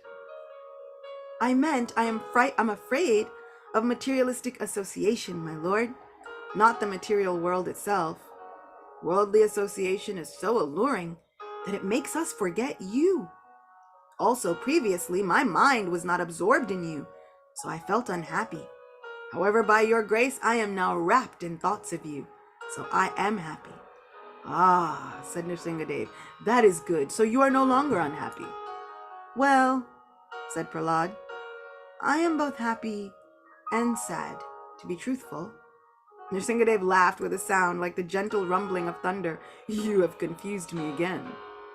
Prahlad said, I am happy because now my mind is absorbed in you. I feel transcendental bliss. However, I am unhappy for all the fools and rascals in this world who busy themselves making elaborate plans for material happiness. I care for them and want them to be happy too. So, what happens when we care for others and want them to be happy spiritually? When we really care for the spiritual welfare of other souls? What is the Lord's reaction to that quality within us? Watch, or rather listen. Nrsimhadev smiled and hugged Prahlad to his chest. Oh. These characteristics are not easy to cultivate, but when we do, we get to feel the embrace of God. Divinity embraces us in all aspects of our lives. When we pray to Lord Nrsimhadev, he is very fiery. He can often destroy lots of many things. Lord Shiva even says, look, you are the origin of my destructive tendencies. And so sometimes it can be scary. People will consider it frightening to pray to Lord Nrsimha. What if he destroys all the things that I hold dear, like my wealth and my influence and my power and all my followers? What if he destroys everything? How can I pray to him? We should never be afraid. The Lord does not leave us stranded. And those things are temporary. They will come and go. We have seen it. Our influence will come and go. The wealth will come and go. So many things will come and go.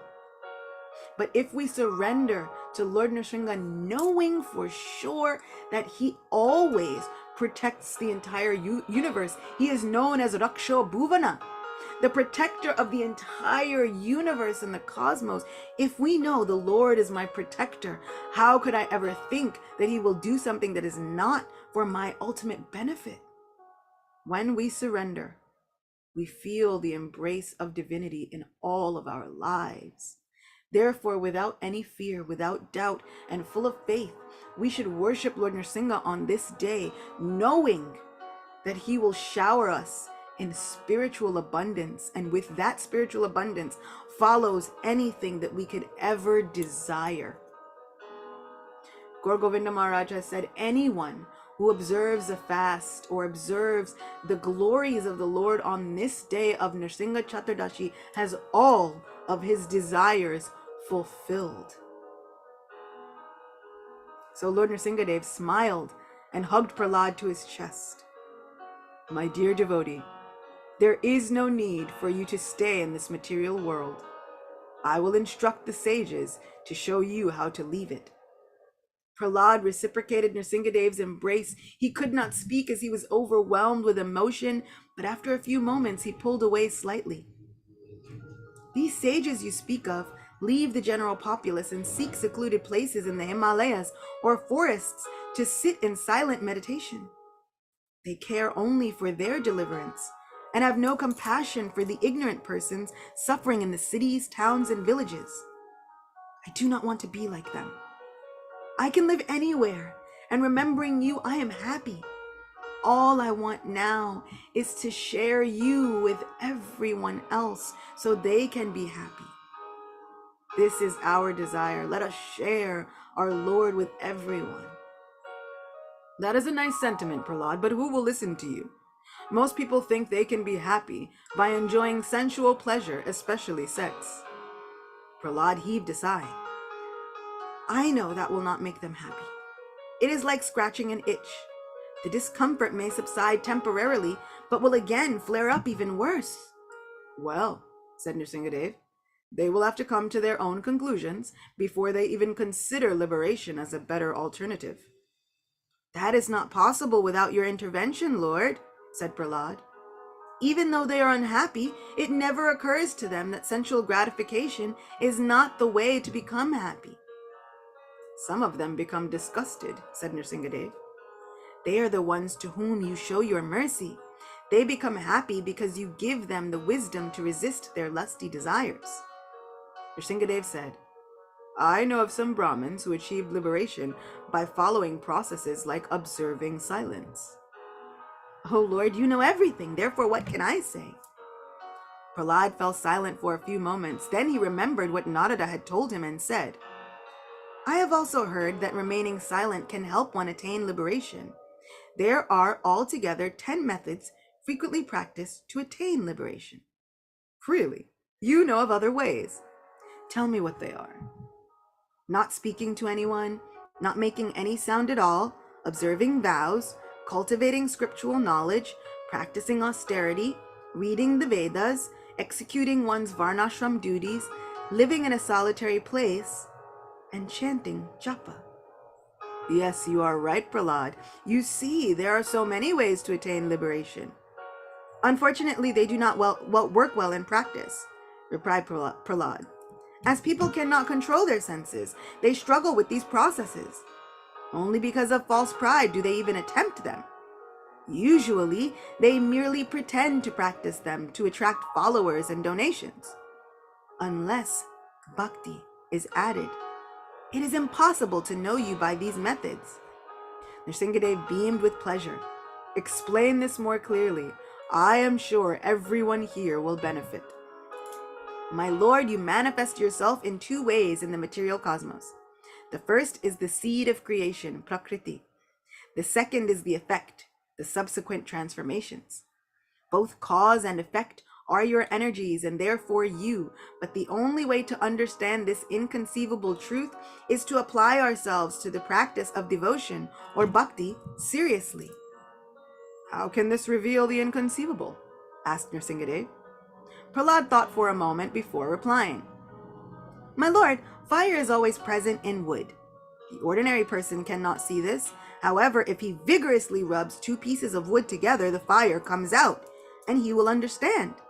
Similarly, one who does bhakti yoga will see you when you reveal yourself. Can you see me in everything, Prahlad? Prahlad's face glowed, and his eyes grew large in wonderment. Oh, yes, my lord. Tell everyone what you see.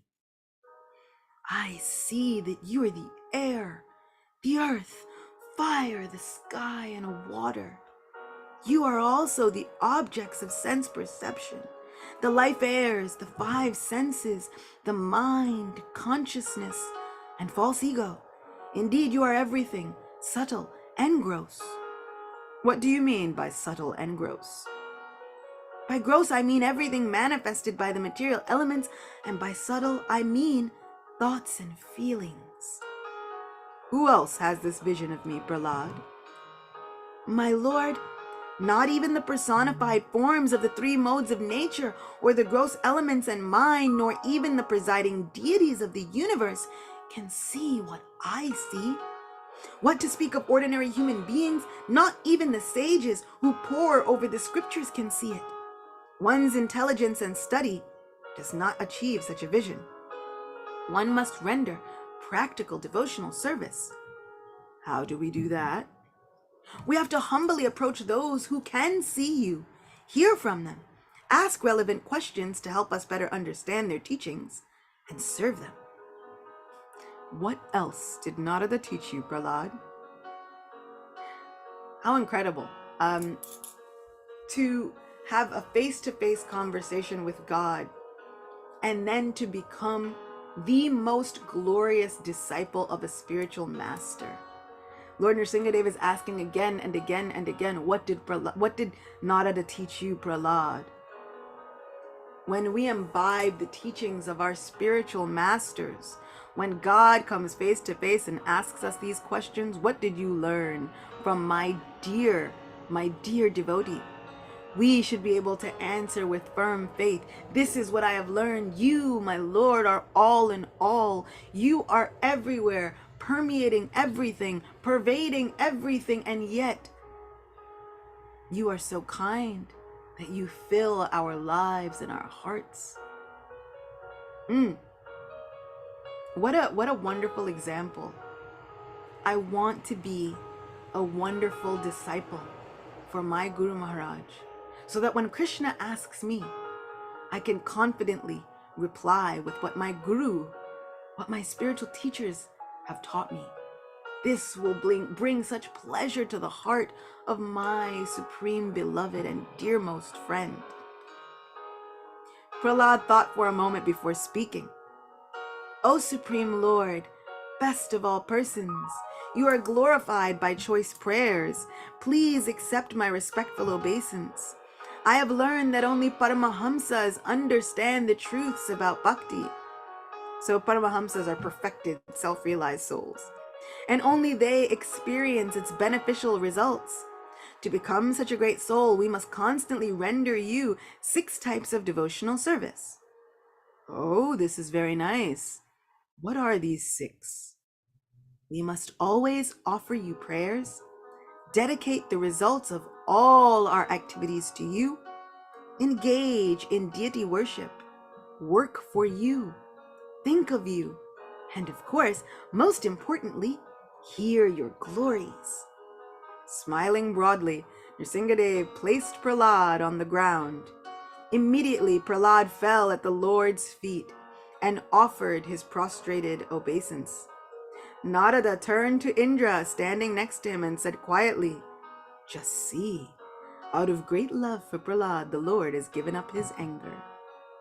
I'm sure Narada must be so proud of his disciple. Indra whispered, "I'm confused that the Lord was ever angry. I've never seen him like that." Anger is a symptom of the mode of ignorance, and I thought Krishna was transcendental to the material modes. Narada said, everything about the Lord and his pure devotee is on the transcendental platform, even their anger. Listen, the Lord is about to speak. Nrsimha said, my dear Prahlad, you are the best person who has ever taken birth in your dynasty. Since you are so gentle, I desire all good fortune for you.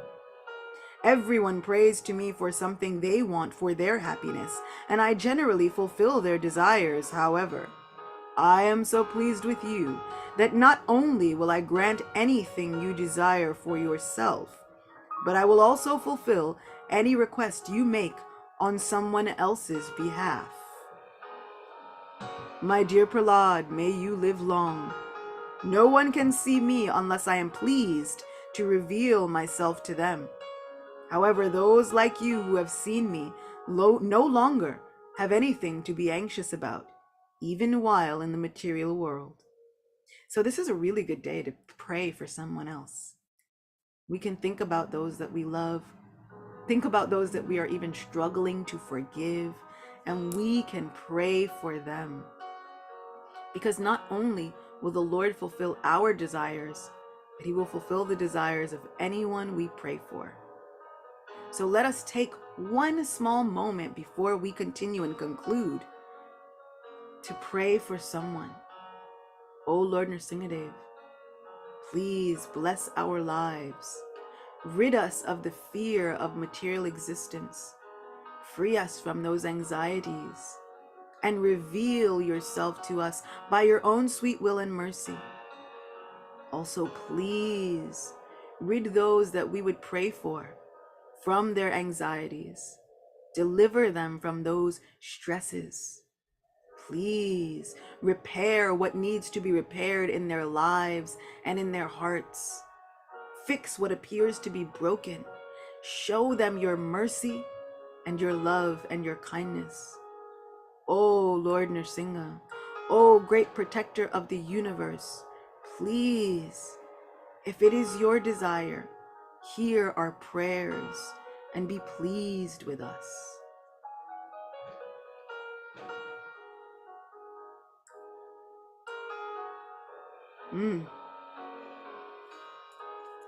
You are most fortunate, the Lord continued.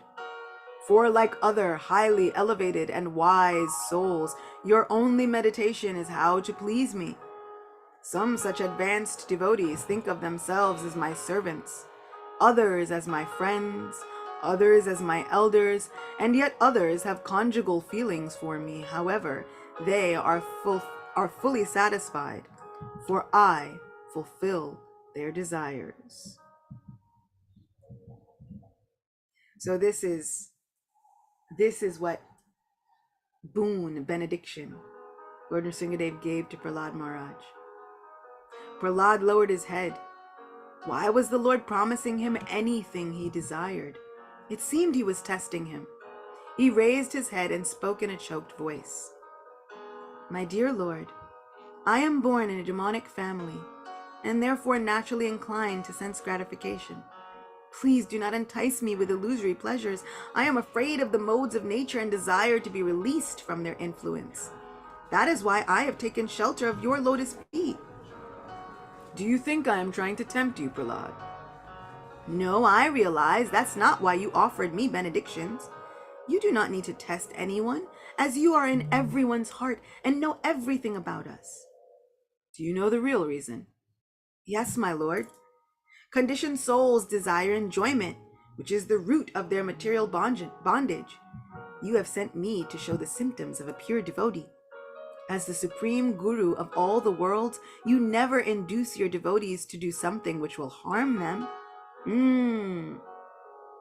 So even when it seems like there's adversities, the Lord is not pushing us to do something that will cause harm to us. We have to remember to have faith and feel secure in our Lord's love. However, you want to show that anyone who approaches you desiring material benefits for their service is just a businessman. A servant who serves his master with a desire for personal profit is not a servant, nor does a real master need to bribe his servants with prestigious posts, as the gods do with their followers. The gods frowned. What on earth did the boy mean? Nrsimhadev, however, nodded his head approvingly. Well spoken, dear child. Do you know of any such servant and master? Prahlad said, My lord, I am your unmotivated servant, and you are my eternal master. Neither do I want anything from you, nor do you fulfill my desires to keep me as your servant. This is our natural and inviolable relationship. The gods looked down, shamefaced. The Lord was instructing them through a 5-year-old boy. Nrsimhadev beamed with happiness. Prahlad, please ask for something. That would please me. Prahlad folded his palms. O Lord, best giver of benedictions, if you desire to give me something, I pray you may remove any remnant of material desire from the core of my heart. Lusty desires induce people to use their possessions and attributes for things other than your service. Thus they are defeated in all their endeavors. Nrsimhadev smiled. I know that you only want to serve me, Prahlad, but is that not also a desire? After all, my servants enjoy opulence on a level with me. My lord, a human being who has no material desires is eligible to serve you as a servant, friend, parent, or conjugal lover. Such devotees are surely as opulent as you, but they use everything in your service only. Nrsimhadev looked at the gods. Had they understood? They had always asked him to protect or enhance their material wealth, not understanding that they could enjoy transcendental opulence only when they worshipped him without material motivation. He wanted to give his devotees the greatest gift, but they prayed for petty, material enjoyment due to ignorance. Looking pointedly at the gods, the Lord hoped that this innocent child's words would change their hearts, and indeed change all of our hearts. Sri Nrsimhadev did not ask him any further questions. Prahlad folded his palms and bowed. My lord, I offer you my respectful obeisances. Your half-man, half-lion form is most wonderful. You possess all excellences in full, and you can destroy all miseries. Nrsimhadev said, My dear Prahlad, I know you want nothing for yourself either in this life or the next. Nonetheless, I order you to become the king of the demons until the end of Manu's reign and enjoy the affluence of that position. So, what would you do if God ordered you to become a king? I know for me, I would be thinking, oh yes, Lord, I'm trying to worship you. And if God said, now become royalty, I'm like, no problem. Got it. I'll do it. But let's see what Prahlad thinks about this. Prahlad's eyes widened. It seemed the Lord wanted him to enjoy his father's wealth. What if this corrupted his mind? His face fell and tears welled in his eyes. What if I forget you, my lord? I do not want to become like my father. He began to cry, and Nrsimhadev leaned forward and gently wiped his tears. Do not fear the material world. Continuously hear instructions given by me, and thus you will always remember me, the supersoul existing in everyone's heart. You will work for my pleasure and glory by such hearing and remembrance instead of for material results. Prahlad's weeping abated. I still do not understand why you want me to indulge in material enjoyment. My dear Prahlad, although you have eliminated the seeds of your past karma, you still need to exhaust the already mature karma. By experiencing happiness, you will exhaust your piety, and by serving me, you will neutralize past impiety. You will be glorified throughout the upper planetary systems and return home to Godhead at the end of this life. Everyone who hears about and remembers you and this pastime of ours, and who recites your prayers, will also become free from the reactions of their material activities. Shri Nrsimha Bhagavan ki jai. Bhakta Shiromani, crest jewel of all devotees, Prahlad Maharaj ki jai. Nrsingadev's kindness deeply touched Prahlad. He had previously prayed for the deliverance of the suffering souls, and the Lord fulfilled his wish. Just remembering him could deliver them all? What of his father? He must have been delivered, as Nrsingadev directly killed him. Still, best to make sure. Raising his face, he said, "My Lord, because you are so merciful to the fallen souls, I ask you for one more benediction. My father was ignorant of your beauty, power, and supremacy, and thus he was unnecessarily angry with you, falsely thinking that you were responsible for his brother's death. Thus he directly blasphemed your lordship, the spiritual master of all living beings, and committed greatly sinful activities directed against me, your devotee. I know that contact with you purified him. Still, I ask that you excuse him for these sinful activities." Oh, that is a big one. Can we ask the Lord to forgive those who have done us wrong? Those who have done wrong things to the world? Those who have oppressed and subjugated others? Are we at the point of Prahlad where we can pray for them? Maybe not yet, but it's okay, it's a process. We can still get there by constantly hearing and reciting stories like these. The gods looked at each other with open mouths. They all hoped Hiranyakashipu would suffer terribly for the pain he had inflicted on them, right? Isn't that what we feel? This boy had suffered more than any of them. How could he pray like this? How could he desire the greatest good for his enemy? They felt like objecting, but seeing Nrsingadev's evident pleasure, they felt chastened and remained quiet. "My dear Prahlad, most pure and saintly person, your father has been liberated along with 21 generations of your family.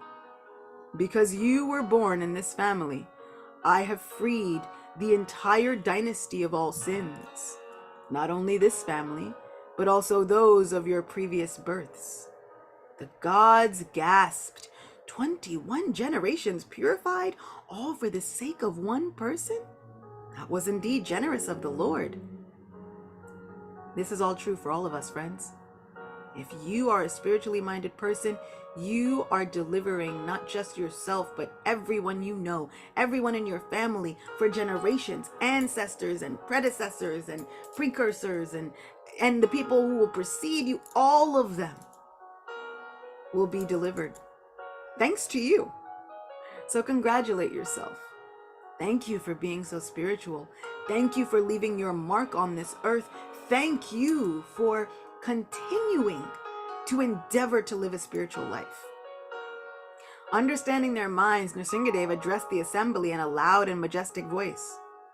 "Wherever my peaceful, even-minded devotees live, they purify both that place and their family." So all those places that we all said that we were coming from at the beginning of this live stream, whether you're coming from Indiana or Chicago or Boston or New York, all those places have now become purified. It matters not how condemned they are. They become purified by my devotees' presence. Turning to Prahlad, he said, "My dear Prahlad, O king of the Daityas, because of your love for me, you have given up enmity with all living beings. You do not neglect anyone, thinking them unimportant. I consider you exemplary among my devotees, and anyone who follows your mood will surely attain pure love for me."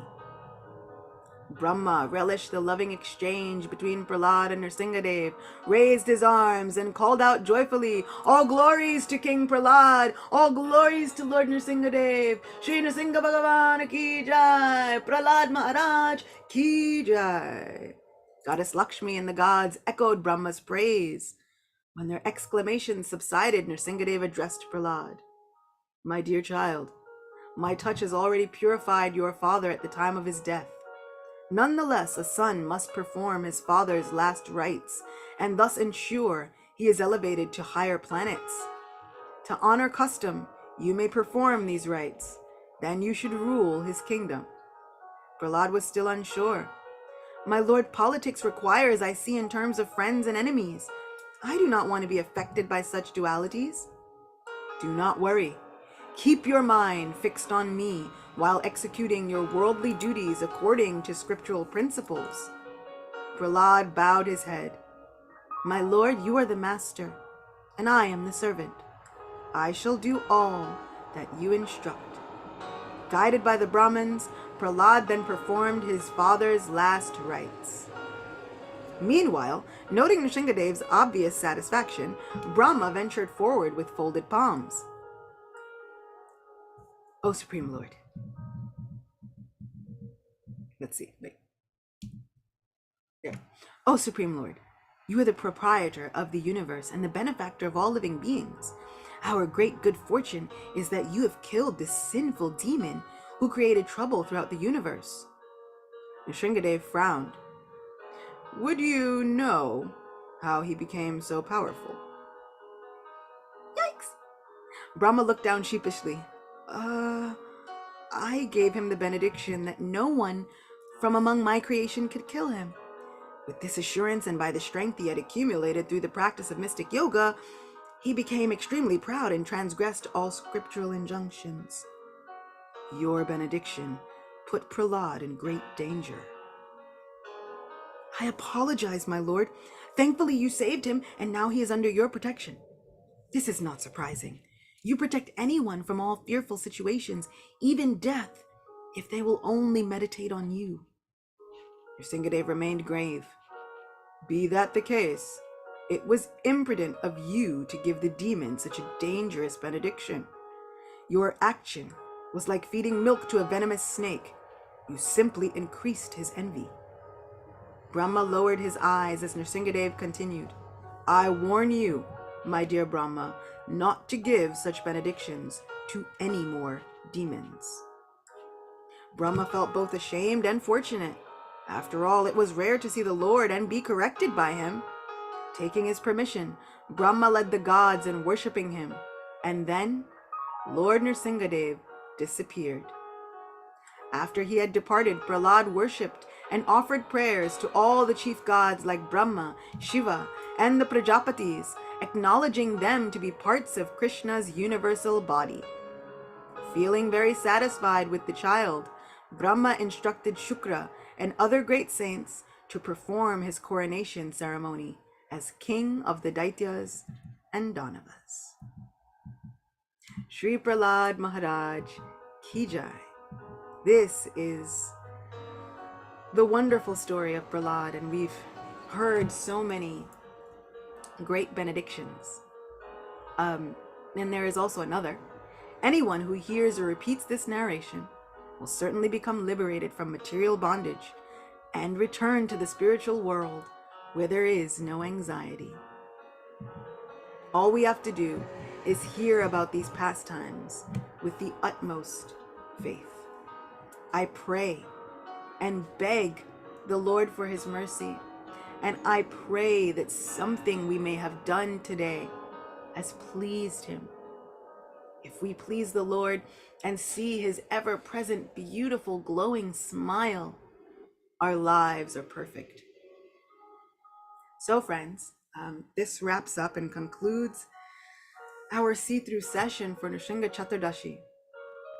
I beg that we take the last maybe 10-12 minutes to recite a very, very special and unique prayer. This is the prayer known as the Sri Nrsimha Kavacha Stotram. So I thought that we could end with this and then go on about our day, go in our separate ways, even though I never want to leave you. But we all have things that we have to do. So this is the Sri Nrsimha Kavacha Stotram. I shall now recite the Nrsimha Kavacha, formerly spoken by Prahlad Maharaj. It is most pious, vanquishes all kinds of impediments, and provides one all protection. Everyone please listen carefully. Let this kavacha, this armor of protection from Lord Nrsimhadev himself, anoint your body. It bestows upon one all opulences and can give one elevation to the heavenly planets or liberation. One should meditate on Lord Nrsimha, Lord of the universe, seated upon a golden throne. His mouth is wide open, he has 3 eyes, and he is as radiant as the autumn moon. He is embraced by Lakshmi Devi on his left side, and his form is the shelter of all opulences, material and spiritual. The Lord has 4 arms, and his limbs are very soft. He is decorated with golden earrings. His chest is resplendent like the lotus flower, and his arms are decorated with jewel-studded ornaments. He is dressed in a spotless yellow garment, which exactly resembles molten gold. He is the original cause of existence beyond the mundane sphere for the great demigods headed by Indra. He appears bedecked with rubies, which are blazingly effulgent. His 2 feet are very attractive, and he is armed with various weapons, such as the conch, disc, etc. Garuda joyfully offers prayers with great reverence. Having seated Lord Nrsimhadev upon the lotus of one's heart, one should recite the following mantra. May Lord Nrsimha, who protects all the planetary systems, protect my head. Although the Lord is all-pervading, he hid himself within a pillar. May he protect my speech and the results of my activities. May Lord Nrsimha, whose eyes are the sun and fire, protect my eyes. May Lord Nrhari, who is pleased by the prayers offered by the best of sages, protect my memory. May he who has the nose of a lion protect my nose, and may he whose face is very dear to the goddess of fortune protect my mouth. May Lord Nrsimha, who is the knower of all sciences, protect my sense of taste. I had said this prayer last year when I had COVID, and I actually didn't lose my sense of taste. Kind of crazy. May he whose face is beautiful as the full moon, and who has offered prayers by Prahlad Maharaj, protect my face. May Lord Nrsimha protect my throat. He is the sustainer of the earth and the performer of unlimitedly wonderful activities. May he protect my shoulders. His arms are resplendent with transcendental weapons. May he protect my shoulders. May the Lord, who bestows benedictions upon the demigods, protect my hands, and may he protect me from all sides. May he who is achieved by the perfect yogis protect my heart, and may Lord Hari protect my dwelling place. May he who ripped apart the chest and abdomen of the great demon Hiranyaksha protect my waist, and may Lord Nrihari protect my navel. He is offered prayers by Lord Brahma, who has sprung from his own navel. May he on whose hips rest all the universes protect my hips. May the Lord protect my private parts. He is the knower of all mantras and all mysteries, but he himself is not visible. May he who is the original Cupid protect my thighs. May he who exhibits a human-like form protect my knees. May the remover of the burden of the earth, who appears in a form which is half man and half lion, protect my calves. May the bestower of heavenly opulence protect my feet. He is the supreme controller in the form of a man and lion combined. May the 1,000-headed supreme enjoyer protect my body from all sides and in all respects. May that most ferocious personality protect me from the east. May he who is superior to the greatest heroes protect me from the southeast, which is presided over by Agni or fire. May the supreme Vishnu protect me from the south, and may that person of blazing luster protect me from the southwest. May the Lord of everything protect me from the west. His faces are everywhere, so please may he protect me from this direction. May Lord Nrsimha protect me from the northwest, which is predominated by Vayu, the wind. And may he whose form is in itself the supreme ornament protect me from the north, where Soma, where the moon resides. May the all-auspicious Lord, who himself bestows all auspiciousness, protect Protect me from the northeast, the direction of the sun god.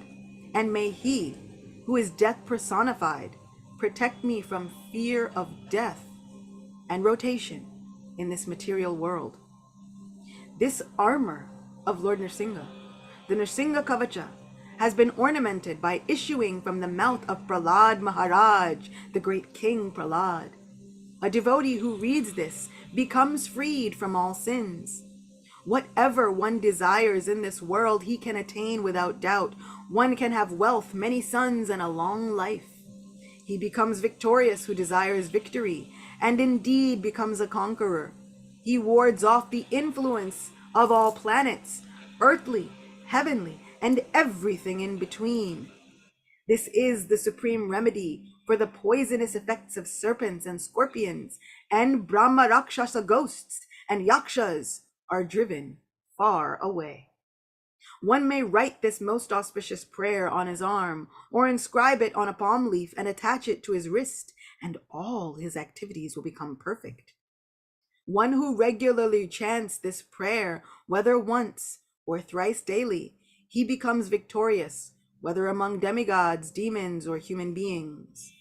One who with purified heart recites this prayer 32,000 times attains the most auspicious of all auspicious things, and material enjoyment and liberation are already understood to be available to such a person.